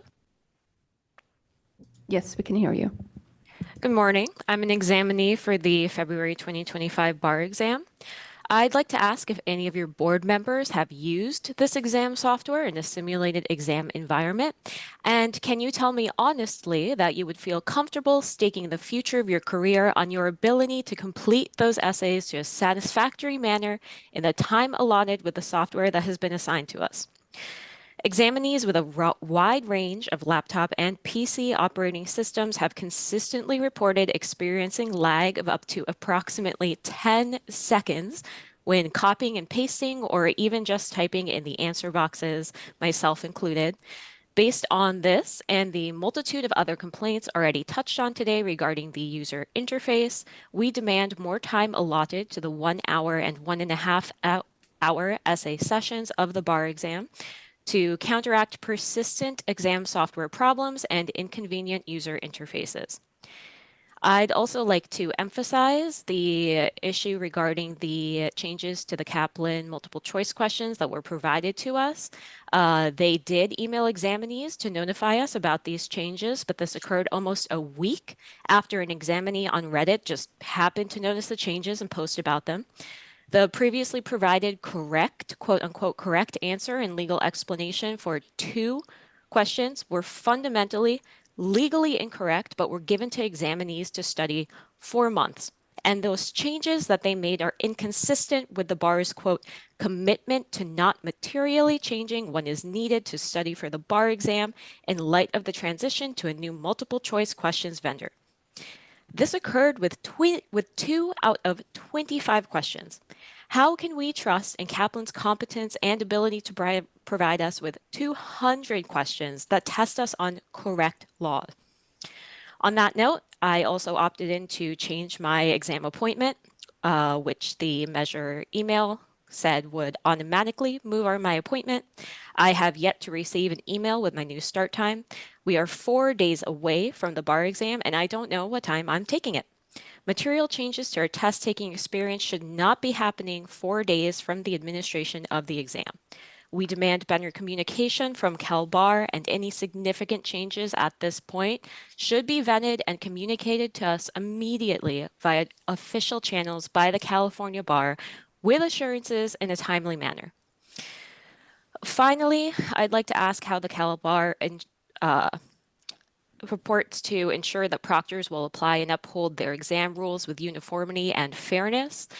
During the town hall Q&A, board members enthusiastically encouraged us to use foam earplugs, remote takers, but I personally had to take the mandatory mock exam twice, and both proctors told me that I could not use them. Thank you. All right, thank you. In the interest of getting this agenda done in a timely manner, also in the interest of, we've been going at this for about an hour or so, and also took significant public comment the previous day. I'm going to limit the amount of time for public comment to 2 minutes. So, Devin, if you could change that, and just let me know when you're ready. Ready. Thank you. Next commenter, please. Okay, next we have Chris. Your microphone has been enabled. Hello, can you hear me? Yes. Perfect. I echo all the sentiments that are shared by my peers that are taking the February exam. It is chaotic and hectic, but I'd also like to highlight some of the financial strains we're facing. Earlier on, when we signed up for the bar exam, we were told smaller testing sites would be provided. That was not the case, and a lot of us that are taking the exam in person were limited to only 4 convention centers, even though right under that, the email that announced 4 convention centers, it said smaller testing sites would be provided. Many of myself and my fellow examinees assumed that that meant, we would be testing closer to our homes. Since that's not the case, we're now having to spend hundreds of dollars on hotel fees. In addition to that, Kaplan, as you know, released 25 questions, and I think we're kind of prohibited from selling their study materials to other California examinees. But there's a question bank. If you have an extra $400, people were able to access, giving some with that kind of financial, who have a better financial situation, an unfair advantage to this exam.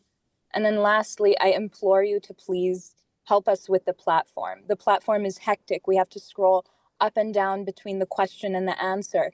The highlighting feature doesn't work. I figure out how where people are domiciled without a highlighting feature. Like, that's close to impossible. So I really want to ask you guys to work with us, not against us, and please help us. Thank you. Thank you. Next we have Margarita. Your microphone has been enabled. Good morning. My name is Margarita. I took and passed the July 2024 bar exam. I'm here today because even though I made it through this process, I feel compelled to speak up for my peers who have endured unacceptable conditions while trying to take this exam. When my parents dropped me off for the exam last July, they looked around and told me that we looked like animals. That was their reaction as outsiders, witnessing the way we were made to stand in the sun and the LA summer heat, waiting for over an hour, exposed, getting fatigued from the sun, while on edge with anxiety before the exam. It was dehumanizing and Some test takers waited in those lines for so long that they didn't even make it inside before the instructions had started to be read. I thought the treatment of exam takers could not get any worse, but looking at what February 2025 takers are going through, it is clear that the bar exam is being treated like a joke. My peers have spent months studying, investing time, money, and mental well-being into preparing for this exam, only to be met with uncertainty at every step. They are unsure if they will even be able to have a proctor when the test begins, forced to navigate a system that is disorganized and unresponsive. To make matters worse, as my peers mentioned, the bar provided test takers with incorrect answers in the study guide. How is it acceptable that applicants are forced to waste their time trying to figure out which materials that they can even rely on? The California Bar has a duty to administer this exam in a way that is fair, reliable, and accessible, but what I've seen witnessing my friends practicing for this exam is chaos. We understand that the bar is facing financial struggles, but the burden of those struggles has been placed squarely on the shoulders of test takers. And these people are not just applicants, these are future attorneys, and they are expected to uphold justice and the law in the future, but right now they're being treated as if the careers that they work towards do not matter. Please take immediate action to fix this. Thank you. Thank you. Next commenter, please. Next, we have Robert Gisabel. Your microphone has been enabled. Good morning, members of the board. Can you hear me? Yes. Thank you for your time. I'd like to raise two additional concerns regarding the fact that Kaplan is still selling Cuba questions to California bar takers. One, primarily mass confusion amongst bar takers. The questions, even though Kaplan is writing them for the exam and written their practice questions, are dramatically different from Themis, even though those questions are supposed to be as similar as possible to previous bar exams. So on that note, I think the bar can and should, at the very least today, clarify whether those questions are reflective of the bar. I'm speaking specifically of the Cuban questions for sale by Kaplan. And two, the fact that Kaplan is double dipping by selling directly to California bar takers these questions. If they are reflective of the bar exam, they should have been provided for free to California bar takers instead of them having to find a loophole to purchase them. Other than that, numerous suggestions have been provided yesterday and today. I will not reiterate them, but I'm eager to see how the bar and the board address these issues. Thank you. Thank you. Next commenter. Next, we have Todd Hill. Your microphone has been enabled.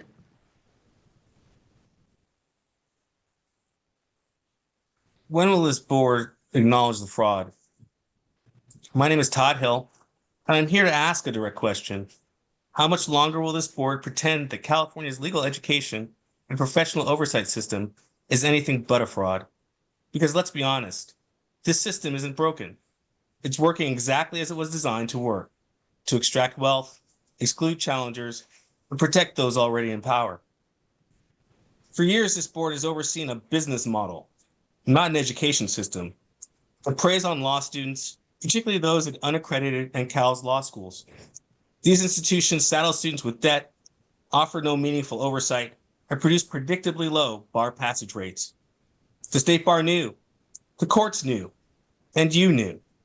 But instead of stopping it, this board has continued allowing new students to enroll in programs where failure is preordained. That's not just negligence, it's a policy choice, and a lucrative one. And the fraud doesn't stop at education. For those who make it through the gauntlet, the discipline system is rigged to target small firm and solo practitioners, disproportionately Black and Latino attorneys, while white-collar misconduct at the highest levels is virtually ignored. The question is no longer whether the system will be challenged, it's whether this board will be the one to fix it, or whether you'll wait until external forces act for you. The people you've excluded are watching. The public is watching. You can act now while you still have authority, or you can wait until action is forced upon you through litigation, legislative oversight, or public exposure. Either way, the days of quiet corruption are numbered. The only thing worse than a corrupt system is the silence of those who benefit from it. And today, this board gets to decide which side of history it wants to be on. Thank you for your time. Thank you. Next commenter. Next, we have Jill Ashcraft. Your microphone has been enabled. Good day, and thank you so much for listening to me. I want to implore you to look at remedies, given the situation that the Cal Bar is in right now. And I implore you to look at looking at your leadership and making very timely changes. While the bar is only on Tuesday and Wednesday, you still have time to make a change.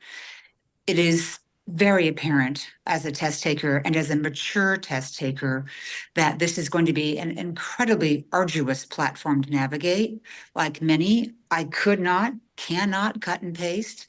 I've implemented many technology platforms across my lifetime. And the concern is not only relevant, but very material as to the concern about completing the performance test. So I implore you to look at remedies. As leaders, you need to be able to pivot and make changes when you're faced in very difficult situations. So I implore you as leaders to make those types of changes, whether it is a delay in the exam, etc.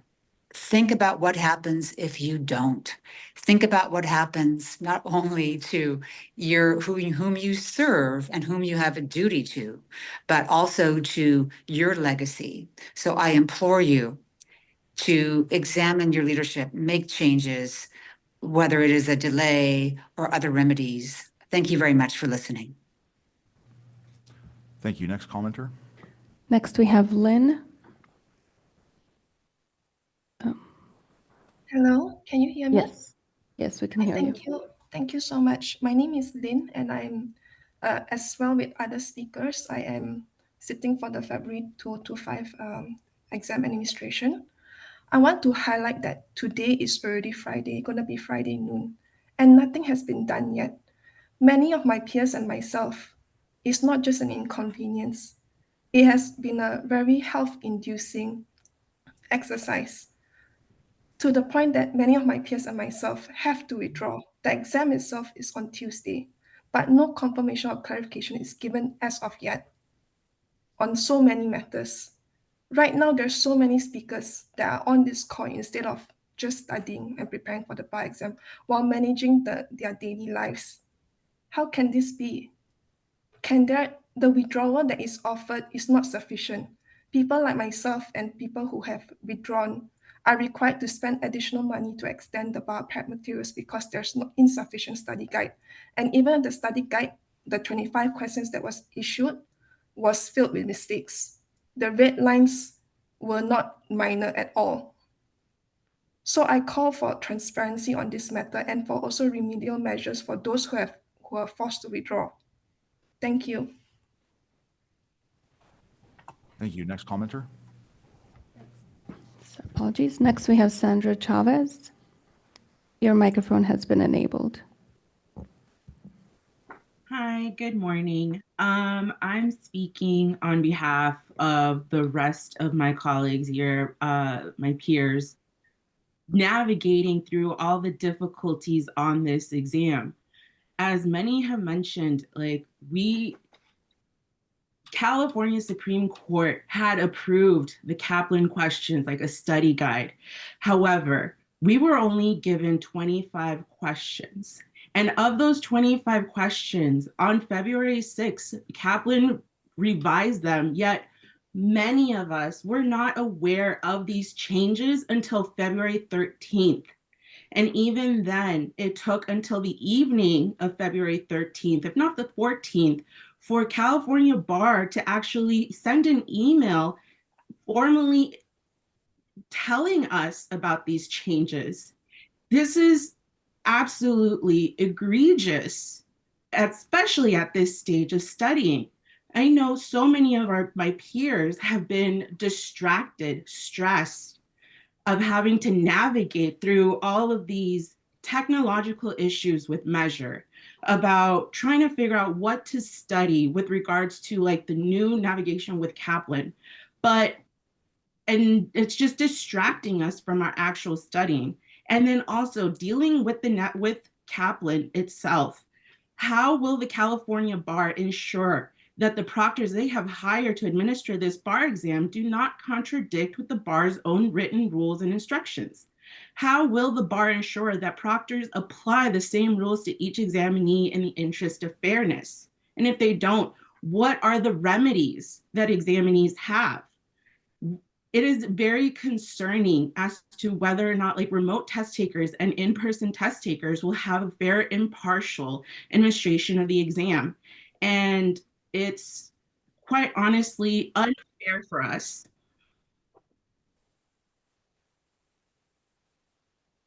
Your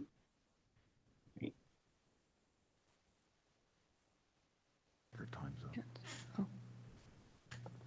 All right, thank you for your public comment. Next, we have Tessa. Your microphone has been enabled. Can you hear me? Yes. Thank you.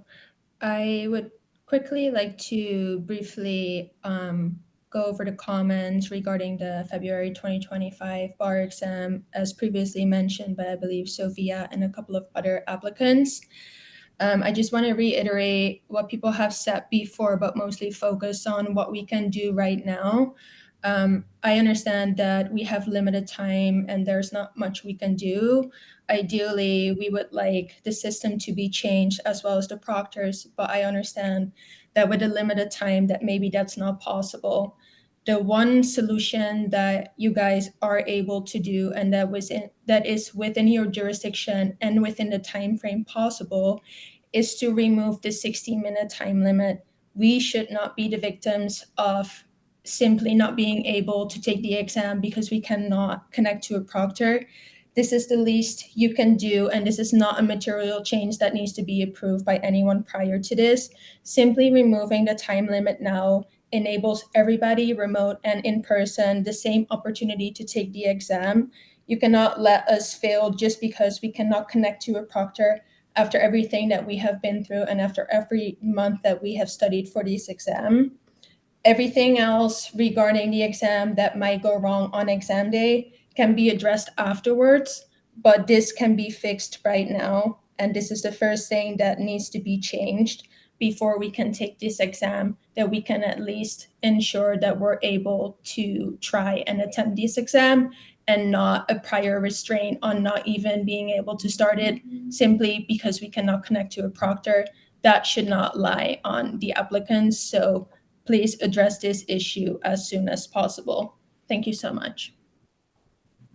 Thank you. Next commenter. Next, we have Audrey. Your microphone has been enabled. Hi. On top of everything mentioned before me, with the different exam start times and no realistic safeguards against cheating, there is no fairness left in this exam. In 2019, when topics were accidentally released early, the bar chose to release them to everyone out of fairness, proving that doing so doesn't compromise the integrity of the exam. If fairness due to your negligence mattered then, why doesn't it matter now? We all know that you're trying to fix your insolvency issues with all these chaotic changes. However, that begs the question, why are we, the examinees, paying for your failures, the board's failures, as some of you sitting on the board are getting paid over $300,000 to $400,000 a year with the fees paid by us? Your only response was withdrawal refunds, forcing us to sacrifice our careers and an additional 8 months of our lives, our families' lives, because of your failures.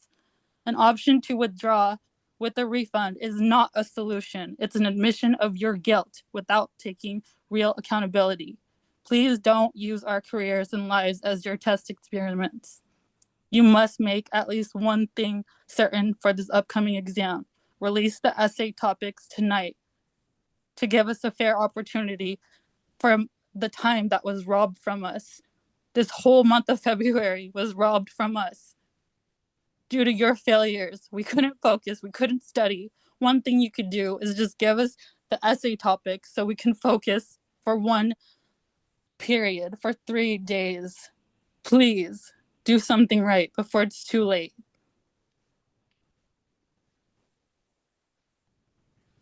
All right, thank you for your comments. Next, we have Diana. Your microphone has been enabled. Can you hear me? Yes. Thank you. I personally think it's ridiculous that we have to pause studying days before the exam to address these issues caused by mismanagement. The bar had an obligation to thoroughly vet the companies it chose to work with before signing a contract, and that's an obligation it clearly failed to meet.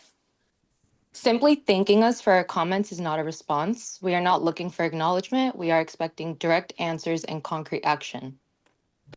With the bar exam just 4 days away, I want to address several serious concerns that have been raised regarding Kaplan's incorrect practice questions and the ongoing failures of measure learning in administering this exam. Again, we are not looking for acknowledgement. We want answers. The questions that were released were not a study guide.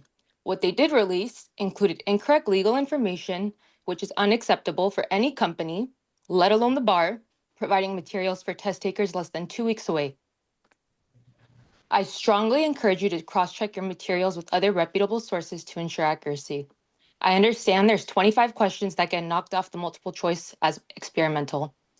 But what is the plan for when all 200 questions are experimental? We're not looking for acknowledgement. We want answers. Test takers were led to believe that certain centers were available, only to find out that they don't exist or do not even offer proctoring for this exam. It's 4 days away. Some test takers don't know when or where they'll be sitting for the most important exam of their lives.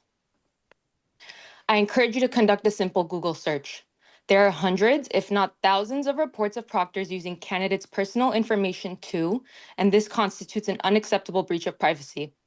I don't even feel comfortable showing them my ID, but I guess I'm left with no choice. Rather than owning up to their poor planning, Measure Learning is asking test takers to reschedule their 8-hour exams to accommodate their shortage of staff. If we return 30 seconds late to our break, we forfeit the opportunity to take the exam. How is this fair? Yet, we have received numerous emails explaining that we I need do to wait up. apologize, but your time is up. Next, we have Jake. Your microphone has been enabled. Hi, can you hear me? Yes, thank you. Thanks. My name is Jake Wiegand. I'm taking the February bar exam as well. And of course, I share the same concerns as my peers have laid out over the last hour and a half here. In the interest of time, I won't restate them, but I want to speak briefly to some remedies that should be immediately available. Rather than offering empty apologies and empathy, quote unquote, to lessen the extreme burden placed on examinees as a direct result of yours and of Measure's gross negligence, I implore you all to take immediate action in the form of the following remedies. 1, release the essay topics for which there's precedent. Reduce the number of multiple choice questions on the exam for which there's precedent. Do away with the 60-minute window to connect for remote takers. A full refund for this exam, regardless of whether or not the examinee passes or fails, and a free retake in July if anyone fails the February exam. Thank you. All right, thank you. Next commenter. We do not have any additional members wishing to address the board. All right, thank you. I'll now close public comment. And I would note that while there's no requirement that the board responds to public comments, the chair in his discretion did. And as pointed out by several of the commenters, words are cheap. And I do want to apologize for my clumsy attempt to recognize these very real experiences of test takers. And in no way did I intend to convey any sort of minimization of these very real experiences. So while words are cheap in this context, I do hope that those listening and are tuning into this meeting know that the board and staff are working to come up with solutions in this very dynamic situation. So thank you for your concern and thank you for sharing your experiences.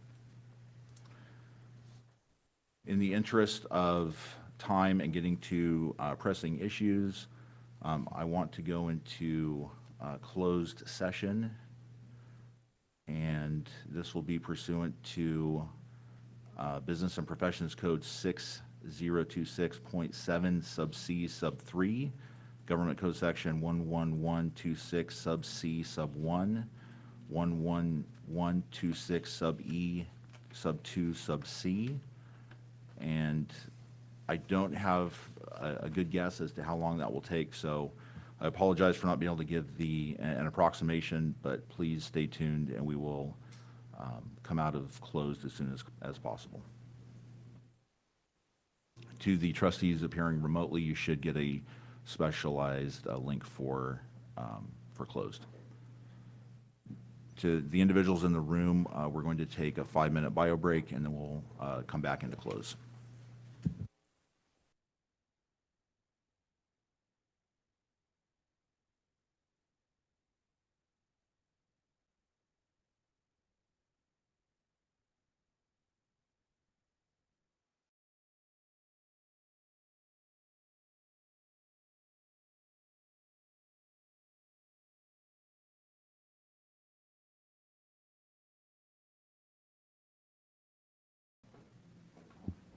We're now recording.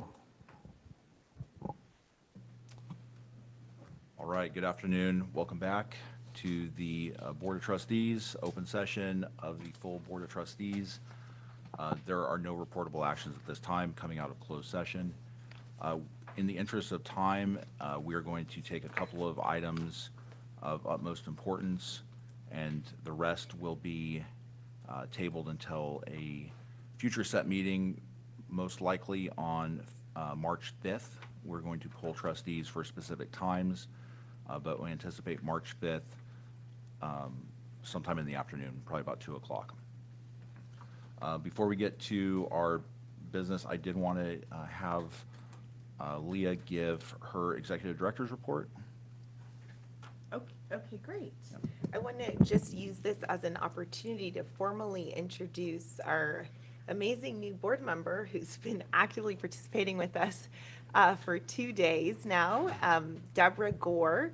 Deborah is the president and CEO of the Greenlining Institute and also served as the executive director of the San Francisco Conservation Corps.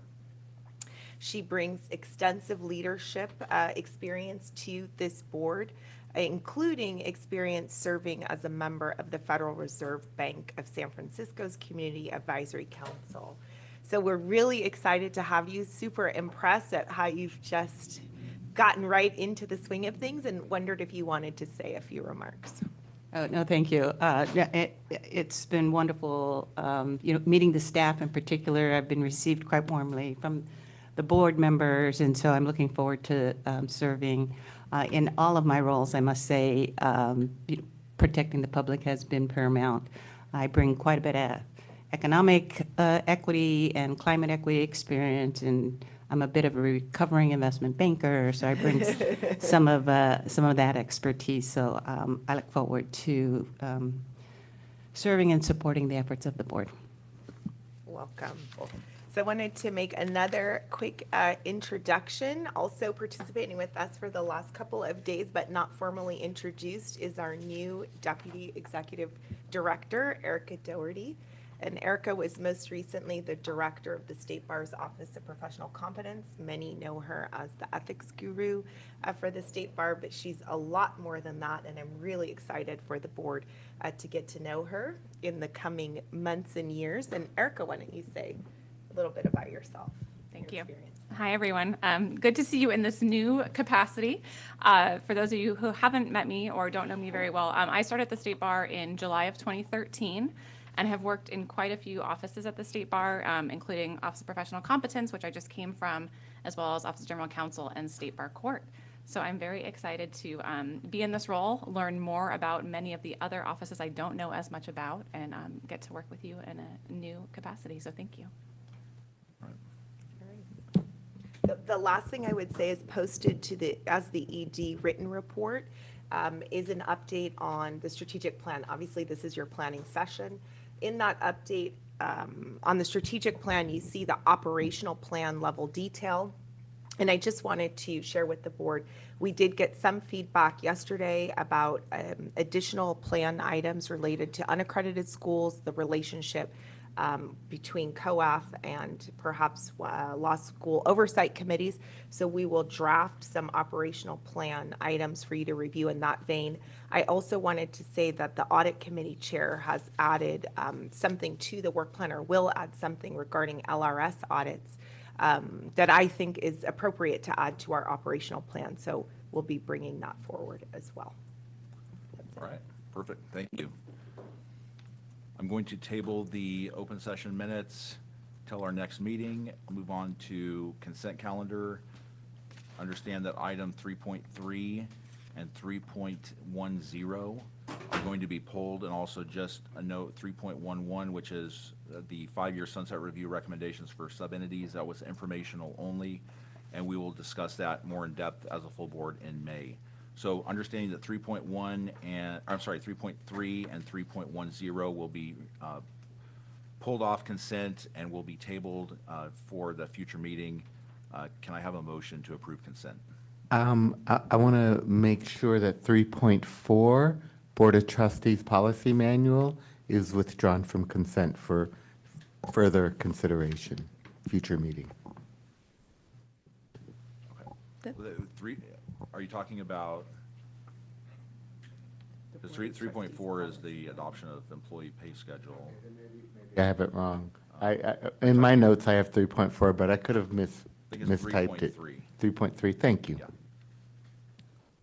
Chair Stallings, I just want to make sure, just from a staff perspective, that 3.10, should that be heard today, or is that okay to go at a future board meeting? It was my understanding, I think it needed to go today. 3.10 does need to go today. All right, so we'll pull 3.3 for future discussion and 3.10 for discussion today. Okay, with that understanding, can I have a motion to approve consent? I'll move the consent calendar. I second.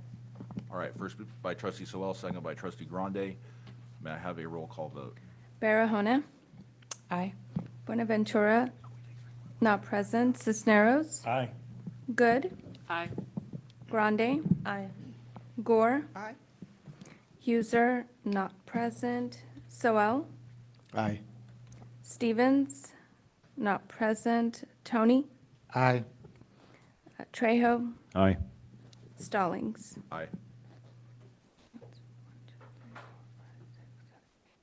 9 ayes, 0 nays, motion carries. Thank you. If I could have our CFO, Ms. Montoya Chico, approach and present on 3.10. These are technical correction to rules of State Bar of California, Appendix A, schedule of charges and deadlines. Yes, this item was discussed on the 11th by the Finance Committee meeting.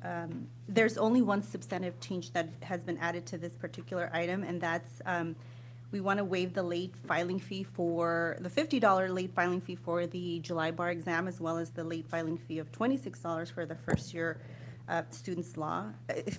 law students examination. The date that we normally open the sign-up period is getting pushed back a little, so as to not penalize the applicants with a shorter window to apply. We want to waive these two fees for that initial period from, what is it, April to July. And that's really the main change to this schedule of charges and deadlines. All right. Any questions or comments? If not, may I have a motion? I'll move. I second. All right, first by trustee Swell, second by trustee Gore. May I have a roll call vote? Apologies. That was moved by Sowell and seconded by Gore. Thank you. Barahona? Aye. Buenaventura, not present. Cisneros? Aye. Good? Aye. Grande? Aye. Gore? Aye. Huser, not present. Sowell? Aye. Stevens? Not present. Tony? Aye. Trejo? Aye.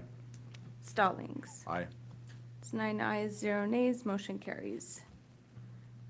All right, thank you. So we go to 4.1.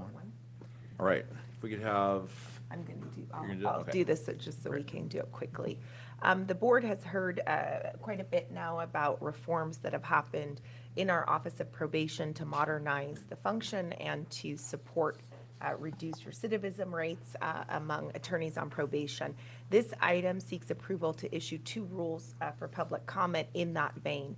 The first is an amendment to Rule 9.10 that would allow probation and a respondent to stipulate to revisions to the terms and conditions of probation, with that stipulation subject to the approval of State Bar Court. Right now, only OCTC and a respondent stipulation can be approved by State Bar Court. So it allows for more interplay between probation and the respondent, and potentially more flexibility in revisions to terms and conditions. So that's the first rule that you're requested to authorize for public comment, rule change. The second is a proposed new rule of court 9.24 that eliminates the requirement that in all cases, regardless of what an individual is on probation for, they are required to take the state professional responsibility exam. Obviously, sometimes that exam and its contents are not relevant to why somebody is on probation or subject to discipline. So in the vein of making terms and conditions more responsive to what the respondent actually has done and needs, we're asking for a new rule that would eliminate that pro forma requirement in all probation terms and conditions. So again, being asked to authorize for public comment 2 rules, 1 a revision and 1 a new rule. All right. Any questions or comments? Trustee Sewell? No? I'd like to move the item. Perfect. Second. First by Trustee Sewell, second by Trustee Good. May I have a roll call vote? Barahona, Aye. Buenaventura, not present. Cisneros, Aye. Good, Aye. Grande, Aye. Gore, Aye. Huser, not present. Sewell, Aye. Stevens, not present. Tony, Aye. Trejo, Aye. Stallings. Aye. It's 9 ayes, 0 nays, motion carries. All right, many thanks to staff who's making this possible. I think it's really, really exciting work here at the State Bar. We'll go to 5.3.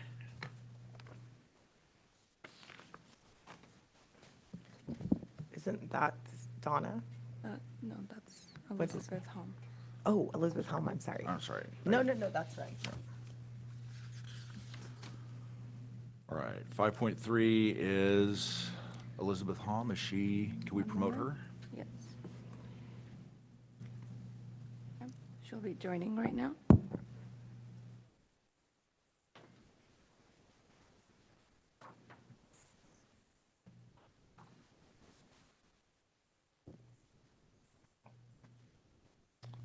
All right, welcome. Good afternoon. Good afternoon. Okay, can you all hear me? Yes, good afternoon. Okay, great. Okay, I'm going to share my screen.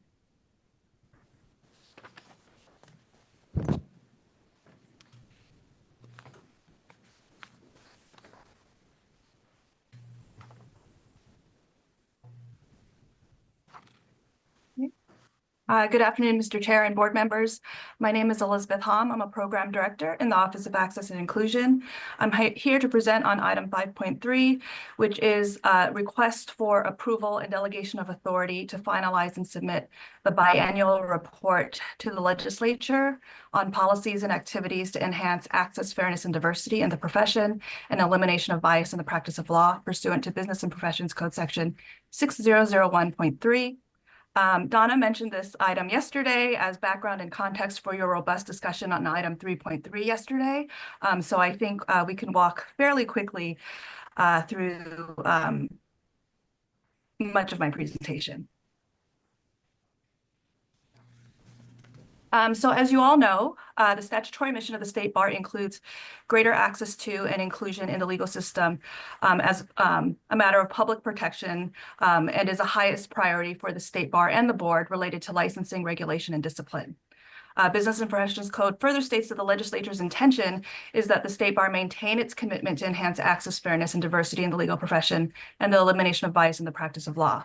We are required to submit a report every 2 years to the legislature to document our activities, plans, and outcomes. And our report is due on March 30th of this year. So included as attachment A to the staff report is the draft report, which I hope you've all had an opportunity to review. It begins with a demographic overview of the attorney profession, followed by updates of work in 4 core areas: statewide leadership, creating a culture of inclusivity, pipeline to the profession, and retention and advancement in the profession. I want to note that the figures in the draft are screenshots, so we'll have print-ready ones ready to insert into the report before we submit to the legislature. And because I know we have some eagle-eyed board members, I want to note that on page 8, the figure there shares data from 1970 to 2023, but based on feedback from the board in reviewing our last report in 2023, we are going to change the figure to reflect data from 1990 to 2023.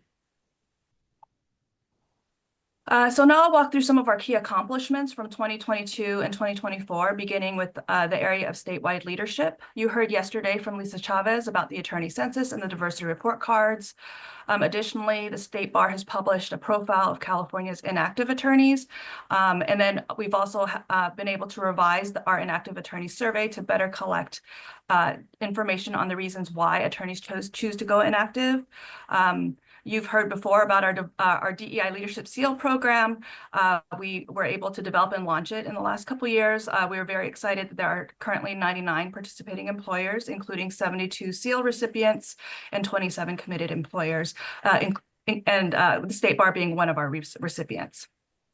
We've also hosted several diversity summits, which are convenings of stakeholders to share data, discuss relevant topics like sponsorship, mentorship, and intergenerational differences. Moving on to the area of creating a culture of inclusivity, the State Bar had an organizational audit focused on DEI. This included the application for the State Bar for the DEI Leadership Seal, where we received the gold seal, which is the highest one. I want to note that we did engage with an external working group to review the State Bar's application to ensure transparency and fairness. There was also a procurement disparity study, which I believe the audit committee was very much involved in. We continue to have internal implicit bias and DEI trainings and discussions, including an implicit bias training for our decision makers in OCTC and State Bar Court. We have had some great success in expanding our outreach efforts regarding sub-entity appointment opportunities, and we are monitoring feedback on our free online elimination of bias, implicit bias training available to all licensees on the State Bar's e-learning platform. Over the last 2 years, we've had more than 16,000 attorneys complete the course, and we recently updated the course based on feedback, and we will make that available to attorneys in April. Excuse me, Chair, would it be in order to move the item? I think that we could probably get to that point. Yeah, I think I wish to move the item. Okay. Great. Move adoption. Yeah, and I'm sorry, Ms. Hom, no offense to you. It's been None a long taken. day. We want to make Of sure course. we have a couple more items to get to. We do appreciate your work in this field. So we have a first by Trustee Tony. And I'll second. Second by Trustee Sewell. May I have a roll call vote? Barahona, Aye. Buenaventura, not present. Cisneros, Aye. Good, Aye. Grande, Aye. Gore, Aye. Huser, not present. Soel, Aye. Stevens, not present. Tony, Aye. Trejo, Aye. Stallings. Aye. It's 9 ayes, 0 nays, motion carries. All right. Thank you for that report, for the written report that was sent to all of us. And yeah, don't want to diminish from this important work, but we will move on. Thank you. Thank you. Have a great weekend. Going on to item 5.5. This is, Chair Stallings? yes. We skipped item 5.1, which is the State Bar final budget, and I think there's a statutory deadline by which we have to submit the budget. I don't know if we're going to go back to that or Yeah, not. we are. Okay. Yeah. All right. I'm sorry. Yep. I didn't know the chronology here. We're going to end with 5.1. Sorry, I should have. So I wanted to say on 5.5, the chair and I discussed holding or not advancing the new California bar examination portion of 5.5. So move that to a later meeting. So the only thing that we'll be doing right now is the update, which is really talking about the here and now, what's going on with the bar exam, and then move right into the budget.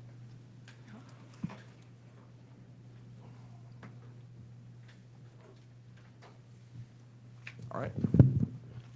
Joined by Chief Donna Hershkowitz. Welcome back. And Audrey Ching, if you can promote her as well. Yes.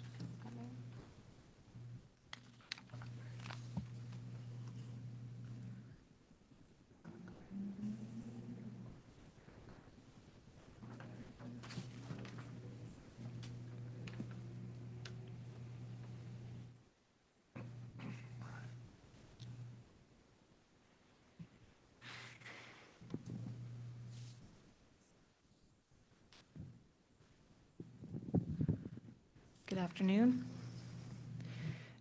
We're going to probably jump around a little bit, or maybe not follow this presentation to the letter, because so much changes so quickly with what's been happening with the bar exam. Some of the figures that you'll see here are outdated, and we'll give you correct information. And also, we want to make sure that we have the time to be responsive to the public comment and talk about some of those issues that you've heard today. But I do want to start. I always have problems with this clicker.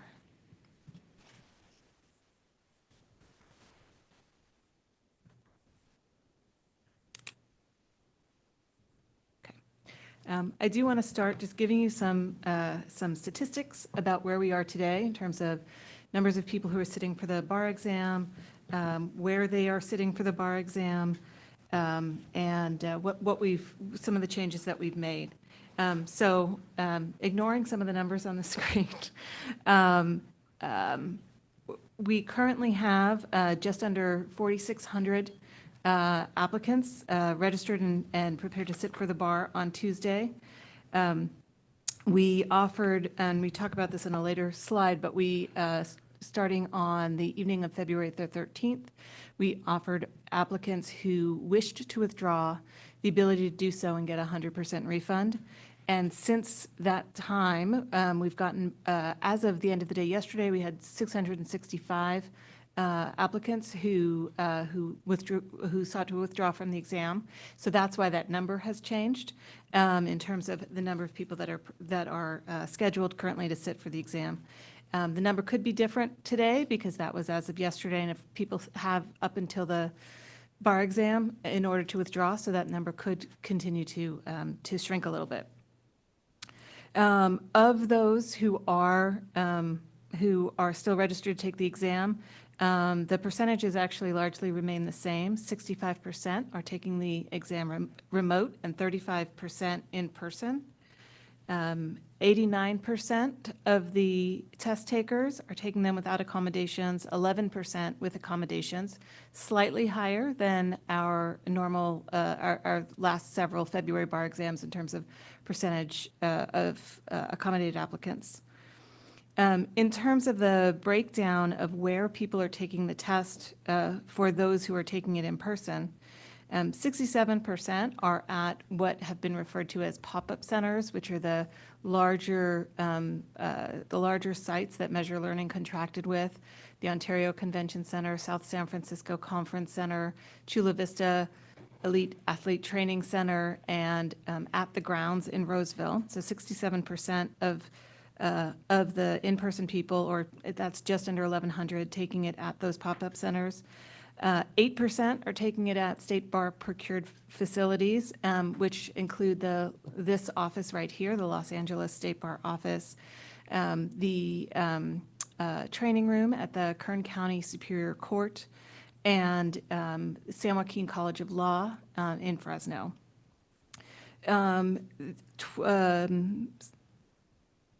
8% are taking it there. 25% are taking the exam at 54 Measure Learning Centers, 23 across California, and 31 of those centers are outside of California in all time zones. We've over the past few weeks, there have been a couple of changes that we've made to improve access for the applicants taking the exam, so they would have the ability to be able to practice on the software and have the experience, understand what the experience of taking the exam would be in that electronic format. So one of the things that has been done is Measure Learning created a tutorial which allows the applicants to use the functionality. Tutorial in my mind sounds like something you watch, but it allows them to play with the functionality. It has all of the functionality that will be available on the bar exam. Originally, when it was posted, it did not have the cut and paste functionality for the performance test, but that was fixed within a couple of days of it being posted, and a new tutorial was posted that does have the cut and paste functionality for the performance test part of the exam. Other things, as you are aware, that we have done just about 3 weeks ago, Leah asked me to step in and take some responsibility for the administration, getting us to the February bar exam along with the team in admissions and contract negotiation going forward for July. That has since morphed a little bit, and effective Monday, my title changes to the Chief of Admissions. I'm keeping the / legislative director part of that title, but I'll be the Chief of Admissions, so continuing to work now really sort of full-time on bar exam-related work and all of the other important work that the Office of Admissions does. One of the things that we've been focused on the past 3 weeks is working to improve our communications. With focusing on timely response, accuracy, and consistency between our communications and those of Measure Learning, ensuring that we are responding as quickly as possible and giving applicants accurate information. That's, I'm sure, goes without saying that that's what we should be doing, but it's something that we have been really trying to improve over the last 3 weeks. Okay, thank you, Donna, and welcome back to admissions. On February 3rd, we met with the Contracts Committee, and this is sort of a recap. We talked about the board's not to exceed amount assumed 4-day administration of the July bar exam. And now we need to look at an increase for that, assuming a 2-day administration. The limited sites that Donna just went over, the pop-up sites in 4 major metro areas across California, those are also contemplated in July. We might look to have more sites.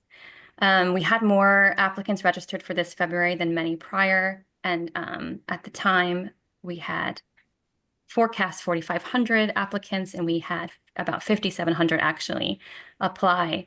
And we were looking for seats for that many, which was a big increase, resulting in more people driven to in-person seats, and that was a cost increase.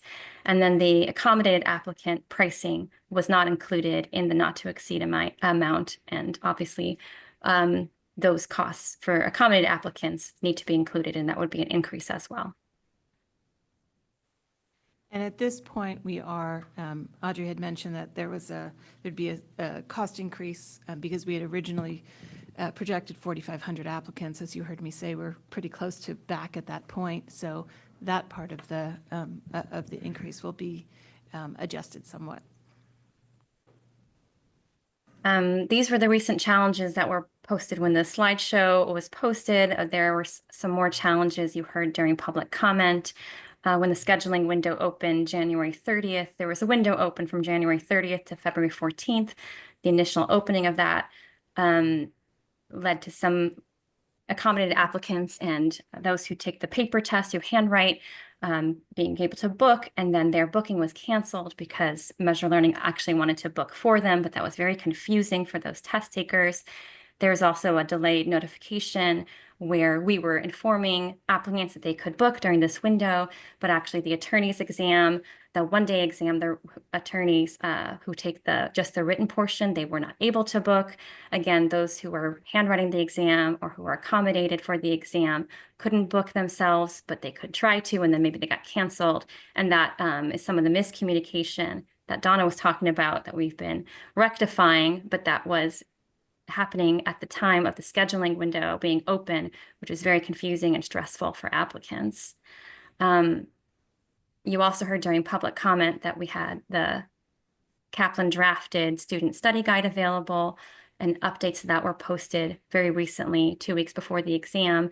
And that was also stressful for the applicants to get some updates to study materials in February. Some things that have been happening on the positive side is that initially Measure Learning did not open any Eastern or Central Time test centers because of the requirement for everyone to test on Pacific Time, but they have now opened those test centers. And so applicants that reside in Eastern and Central Time states but wanted to test in person can now test in person at their home state instead of traveling to California or switching to take the test remotely. We also added sites. Donna already mentioned them. And then we were offering travel reimbursements for people who, before those test centers were open, had made travel plans that were non-refundable. Also offering stipends to some people who cannot afford to travel to something that might be far from where they live. We offered that 100% withdrawal on the 13th, and then that number has been revised, as Donna already said, to about 665 applicants taking advantage of withdrawing with a full refund. Donna. So I think the only part of the slide that I'm going to read right now is the other issues on the left side. I think this is an opportunity to talk about some of the things that you've heard from the applicants and that you have seen. We have received from a number of applicants a petition asking for certain remedies from the board. Those include adopting a one-time passing score reduction of 40 points or scaling the exam to a 60% pass rate, whichever of those would have the outcome of allowing more applicants to pass. And also remaining open to other kinds of measures, such as opening a provisional licensure program similar to what was done in the during the pandemic. Other applicants you've heard have raised things such as reducing the number of multiple choice questions from 200 to 100. Having an open book exam, or allowing them if they fail the February exam to take the July exam for free as a result of all of the chaos that they have been feeling with this administration. So we have looked at those, and the board, a lot of the authority for those remains with the Supreme Court. The board doesn't have authority to set the passing score or to adopt a provisional licensure program or reduce the number of multiple choice questions. For example, those require they require the input of the Supreme Court. Of the remedies that you've heard folks talk about, really the one that the board does have the authority, should they choose to do it, is offering the ability to take the July exam without having to pay for those who have failed who end up failing the February bar exam. And that's something that is within the board's power to consider the impacts on the budget and to make that decision as a policy call. With that, I think Audrey and I just want to take questions and hear what you have to say about anything that you've been hearing. I understand we're going to take up the potential budget issue under item 5.1. So one threshold question, many of the public commenters talked about Reddit. Can you talk a little bit about State Bar staff's outreach on Reddit, and then where applicants can find the most recent information on our website? Yes, so we have been doing a number of things when it comes to the communication front. We did post a sort of number of responses on Reddit, and we posted them on several Reddit threads that were addressing some of the key questions or pieces of misinformation that we were seeing. At that time, we were trying to simultaneously update the frequently asked questions document. It's a document that we post for every exam, and we were trying to update that so the information would get out concurrently or fairly concurrently with the Reddit post. Unfortunately, it required sort of so much changing that there was a significant lag time. We were not trying to just talk to that group of people who were on Reddit, but unfortunately, that's the way it was perceived. That's the way it came off. What we ultimately decided to do was, and we've informed all the applicants, we're no longer updating the FAQs because that does not allow us to do it timely. And so we have created a notice page, February 2025 bar exam notices, under the admissions homepage on the State Bar's website. So if you actually go to the admissions homepage on the website, scroll down to the bottom, there's a hot link to the 2025 February bar exam notices. And we have been placing, since I think February 13th, we've been placing information that everybody needs to know there. We have also continued to respond to some of these Reddit threads to the extent we see some misinformation or a real sort of call for a question. To the extent that we can point back to the notice page or use the exact language from the notice page, we'll do that. To the extent that it is a question that it doesn't appear, there are a significant number of applicants who have this same question. We're just going to respond on that Reddit thread, just to make sure that folks get accurate information. We don't want folks feeling anxious because there's a Reddit thread that may not have the most up-to-date information. So that's what we're doing there. Thank you. Any other questions or comments?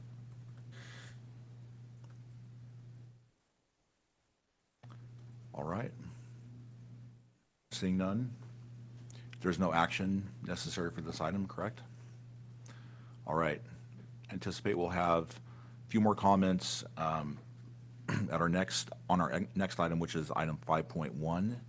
This relates to the budget, and if we could have our CFO approach.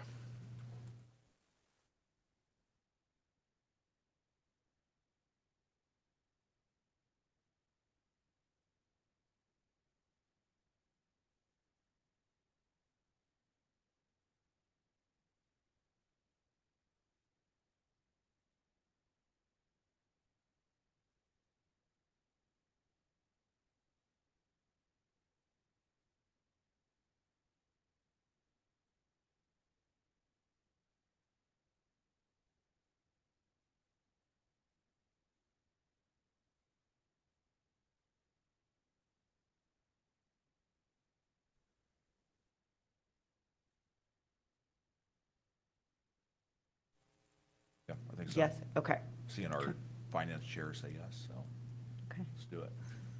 Okay, so if while Luis is loading the slides, maybe you can just share, Araceli, the analysis that was done. Yeah, so what we did was just estimate the number of test takers that have signed up for the February bar exam. We applied our average pass rates, so essentially how many people pass, how many people fail. We applied that fail rate essentially to the number of fees that general applicants pay, the fee that attorneys pay. So if you can go to slide 8, Luisa. Oh, I'm just going to skip all the way to the slides. Sorry. Here, so this is the slide where we are calculating roughly how much revenue we could lose, essentially, if we had to have a lot of the February bar exams, February exam applicants who potentially fail, how much revenue we would lose. So what I was saying was this is the general and attorney applicant counts, the estimated pass rates that we've historically seen, and it's a little bit different for attorneys versus general applicants. These are the fees that they pay, so we are applying how many applicants could potentially fail to those exam fees to get our estimated revenue loss. And this next slide is where I'm comparing the current proposed budget you will see shortly for admissions and what the revised budget would be if we did allow for the July fee waivers. So right now our admissions budget is projecting to have a surplus of $3.2 million. with the fund balance of about 9.5 million. If we do allow for the a retest of whoever fails in February, that would really eat most of the surplus. We would still end at just about $100,000, and that would drop our fund balance in admissions for 2025 to 6.4. It is still about 22%, which is above the board's target policy of 17%. And So- of course, it will drop further, right, when we fully bake in additional costs for February and July, but not to an amount that couldn't be sustained by the fund balance. Correct. And there are those withdrawals that we would still need to account for that are not part of this analysis yet. So that's the That's- fiscal impact if this is something the board wants to pursue. Any appetite for discussion? Any appetite for such a course of action? Trustee Good? Yeah, I think I probably speak for most of us on the board, but I'll speak for myself that it was distressing to hear about all of the issues that that a number of applicants are having with respect to the February 2025 bar exam. And just the sort of chaos and confusion and the IT issues that they've been encountering are, really unacceptable. And I think, I, for one, would be supportive of this proposal, which is about 3.1 million, and making that offer to folks who take the bar and for whatever reason don't pass on this time around. I would think that we will be taking a look at what went wrong and trying to remedy that in the future and take corrective operational, actions to improve our process under Donna. But I, for one, would be supportive of this fee waiver. Well said. I think we would just recommend a slight amendment to include perhaps those who have withdrawn. Okay. In addition to those who take it and fail. That completely makes sense. Yeah. So is there any other statements, questions about this aspect of the budget, or can we move on to the budget as a whole? Or Trustee Tony, did you? Okay.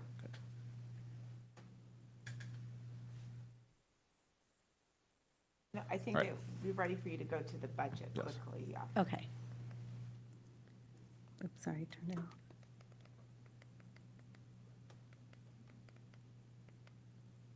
Okay, I'll now start my presentation on the 2025 budget, which is put forth for approval. We will submit it to we have to submit it to the legislature by February 28th, next week. So first, I want to start with some budget highlights or assumptions that we used to build the 2025 budget. First off, it does include our $88 fee that was approved by the legislature, which is made up of the components you see here on your screen. I do want to call out the biggest component, which is our salaries and benefits, $52 that was funded. That does sunset effective 2028.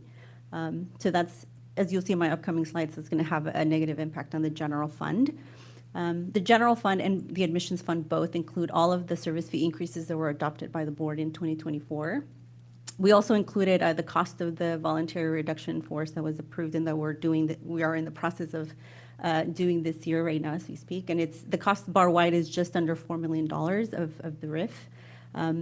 Really with the RIF and the general fund and admission service fee increase, and of course our fee increase, the general funds and admissions fund are finally operating better than they have historically. They're either at close to break even or even operating at a surplus, at least as of now. And you will certainly see that in the forecasted year as well. Arnie, I believe you were the one who may have raised this, but we are renaming one of our funds in memory of our former board member, Greg Knoll, who passed away in mid-late 2023. Starting in 2025 going forward, we are renaming the Justice Gap Fund to the Greg E. Knoll Justice Gap Fund in his memory. So you'll see that in the budget. And we're working to make those changes as well anywhere in our websites. In terms of attorney growth rate, we have a very, very minimal attorney growth rate. As you see, it's less than 0.5%, and we get those numbers from our research and data team under MAD. And there really is very minimal growth that we are forecasting in 2025 and in future years. So particularly for the general fund, our mandatory fee revenue is probably going to be pretty flat year over year with a very minimal attorney growth rate. We do have included also $4 million, particularly in the general fund, that we estimate to receive from the Fresh Start Settlement Program, which is also formerly known as the Offer and Compromise Program. And as Donna had mentioned in her previous presentation, we did include some one-time travel and lodging reimbursements or stipends for certain impacted February applicants. So I'm going to start first with the bar-wide budget overview. All of my slides will have the 24 budget compared to the 25 budget, so you could see the changes. Revenues, as you can see, are down from last year's budget by just under 90 million. That's really just a result of having less grant revenue. Grant revenue is mostly pass-through. Same on the expense side, it's mostly pass-through, so that's really the main reason for the decrease in revenue. Same on the expenses. One item I do want to highlight that was discussed at the Finance Committee meeting on the 11th was to provide some meaningful impact to those attorneys who were impacted by Los Angeles wildfires. Several options were discussed in the Finance Committee, decided or voted on offering fee waivers or extensions to attorneys who were impacted. And it's really only attorneys who are impacted in the zip codes that are covered in Governor Newsom's executive order that he issued in late January. So it is to those specific wildfires. We don't know how many attorneys are going to be impacted, but the Division of Regulation is just about finished creating an application that we're going to be able to send out to the attorneys and figure out how many are impacted, how many are going to need fee waivers. So we don't have an estimated impact at this time, but certainly there will be some revenue impacts depending on the number of fee waivers we get. On the expense side, you see that expenses also go up, and it's, again, primarily just those grant expenses from the Legal Services Trust Fund that, as I mentioned, they are all passed through. There's also the portion of the RIF that I explained in my prior slide, as well as some COLA and merit increases that cost personnel costs to increase. And just for some numbers, grant revenues, 53% of our total revenues and 66% of total expenses. So that's really what's causing the large deficit you see here bar wide. Moving on to the general fund now. General fund revenues, as you can see, have significantly increased from last year, and that's really primarily because of our fee increase that we received from the legislature. There is very minimal attorney growth, but that fee increase is really helping the general fund do a lot better than it has historically, or for at least the last few years. Again, we did include the $4 million general fund from this Fresh Start Settlement Program, as well as the $2 million transfer from the Client Security Fund that was also approved in the bill itself. The expenses, you see that they did go up, but it's slightly. Most of that, as you can see, it's the RIF cost in the general fund, which is about $3.2 million, and that equates to about 36 positions, 36 employees who applied for the voluntary reduction in force. We also did fund 14 new positions, 13 of which is funded by the fee bill to support our CTAP and diversion program. So it's almost like a net wash because it was funded with that $11 fee increase. So really our fund balance, or our deficit spending for 2025 in the general fund is $5 million, which is, again, if you look at compared to last year, is a lot less than we've had historically. And our fund balance is expected to end at 2025 at just under $16 million, a lot higher than what we had discussed in prior years when we were running out of reserves. It is still below the 17% target. It's right at about 13%. Moving on to the admissions fund that we've discussed a lot about, their revenue also increased a lot significantly from prior year, and that really is all driven by those admission service fee increases that were adopted by the board, so that certainly helped this fund. There have been savings from exam-related expenses. You can see that their expenses actually did decrease a little bit from last year. included in here is a very small portion for the RIF that's going to be impacted in the admissions fund. And as we've said, this budget doesn't include the additional costs that we are expecting to incur for the bar exam administration in July. So we don't know what those are yet, but certainly this budget here doesn't reflect that yet. The reserve balance, or sorry, they're operating, they have a surplus for 2025, unless certain decisions are made. Certainly, it's the first time that they're operating at a surplus, and as you will see in my forecast slide, they are also going to be operating, at least for the foreseeable future, at a surplus. So that's a really positive change for the admissions fund. Their fund balance is projected to be at about $9.5 million, which is 33%. And in this particular slide, it was right above the target policy before taking account any potential retakes that we just discussed. I do want to talk about the reserve fund balances. This is all of our funds that we have and their projected reserves and their percentage level. As you can see, well, just as a reminder, and also for new board members, the board does have a target policy of 17% as the minimum, which equates to about 2 months worth of expenses, as well as a ceiling of 30%. Really, and sorry, and all of the ones that you see listed here, all of the funds listed here as NA, those are grant-related funds that are exempt from this policy. And then, of course, the client security fund. So that's why those listed here are NA, since they're exempt from this policy. So really, from a reserve perspective, general fund and LAP are the only two funds that are really below that 17%. All the other funds are forecasted to be above. Again, admissions for once in a very long time is, at least as of now, budgeted to be at a surplus, and it will not need to rely on its reserves, including in forecast years. I'm going to move on to the forecast slide. So I'm going to go first through the overall key factors of what we use to also develop the forecast Araceli, years. I think we are going to lose board Yeah, members. You guys yeah, go. Mr. I think. Yes, Yeah. Mr. Chair, I'd like to, just with the Finance Committee, for all my board member colleagues, the Finance Committee went through this in great detail, and I would just ask that you trust the work that we did and move this item forward. I do want to make sure, though, that if we move this item forward, I want to make sure I'm accommodating what Trustee Good has also put forward, which is a recommendation to use. We're working on a amended resolution language for Louisa to put up, because we do need something specific regarding the July fee waiver. Okay. So do that as quickly. Adeline is working on that now. And We'll this do is that. my last slide. Okay. Well, it's up so you can see it.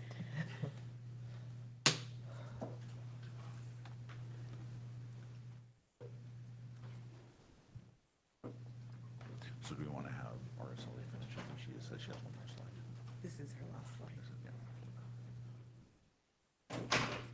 All right, while we're waiting on the language, any questions or comments by board members?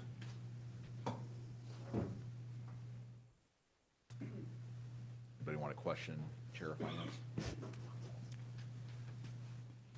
All right, definitely mindful of schedules here, but also mindful that we've given our general counsel a lot to type up.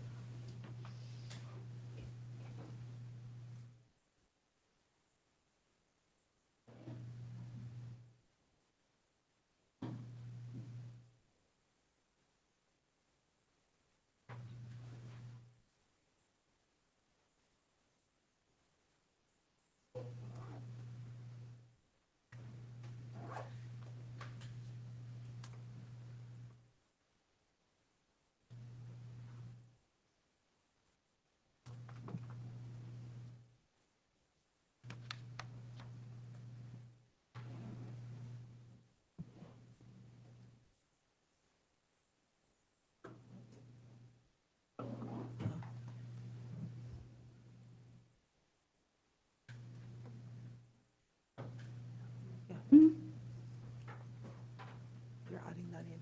Yeah, okay.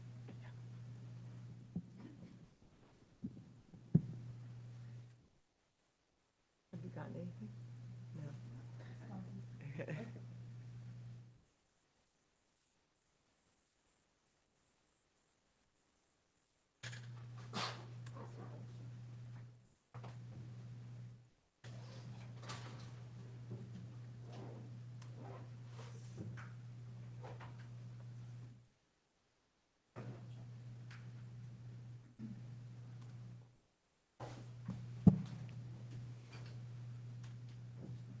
I'm an aye.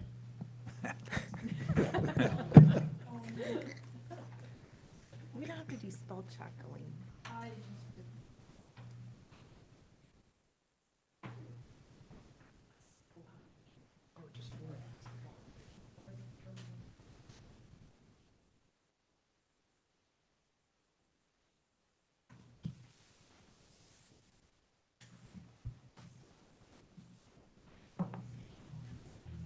I think so. This Dodge Journey.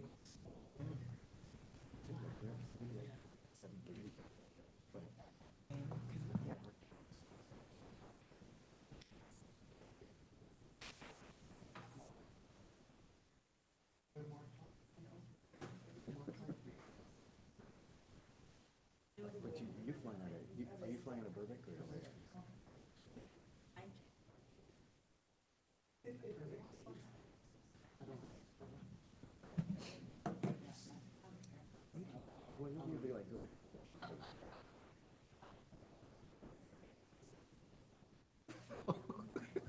No. Thank you for all your work, Araceli. I know cutting you off, but thanks for all your work.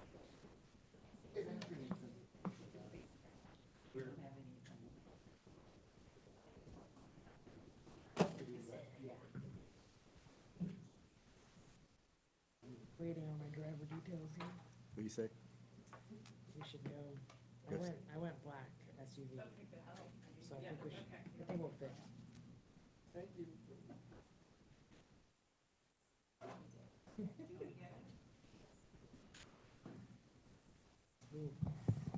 Sit down.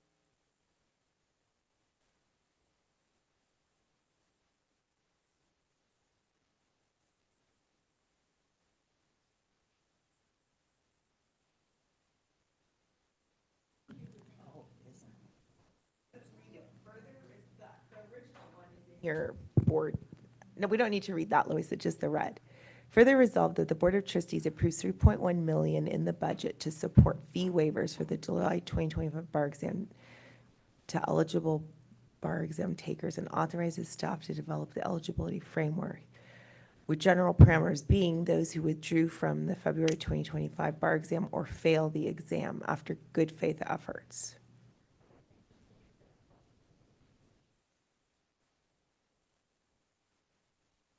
It could be wordsmithed, but is it worth it? Second. Okay.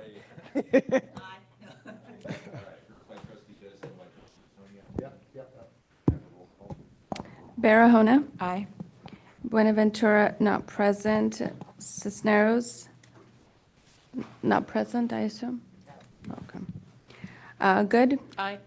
Grande. Aye. Gore. Aye. Huser, not present. Soel. Aye. Stevens, not present. Tony. Aye. Trejo. Aye. Stallings. Aye. That's 8 ayes, 0 nays. The motion carries. Thank Move you to adjourn? Yes. Well, thank you everyone for your work. I do have a statement. Obviously, board members do not have to stay, but I hope it captures just the emotion and the feelings of the board. But the State Bar Board of Trustees is committed to addressing the myriad issues that have arisen leading up to the February 2025 California bar exam.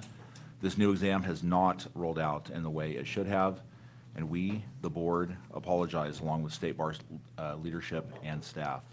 The continued issues with testing locations, scheduling, technical issues, and communication lapses have distracted applicants from their studies and created confusion and stress. These problems are deeply concerning.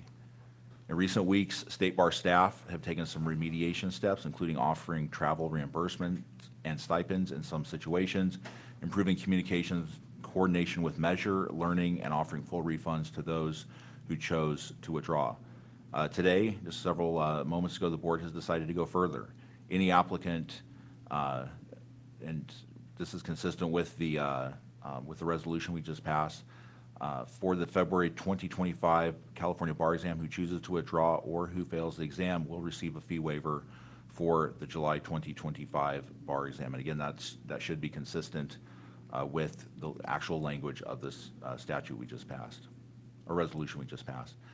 In closing, this Board of Trustees stands firm in our desire for process and institutional accountability and to continue to work toward resolving these issues in the short and long term. Thank you all for your work, and good luck in the upcoming bar exam. With that, adjourned.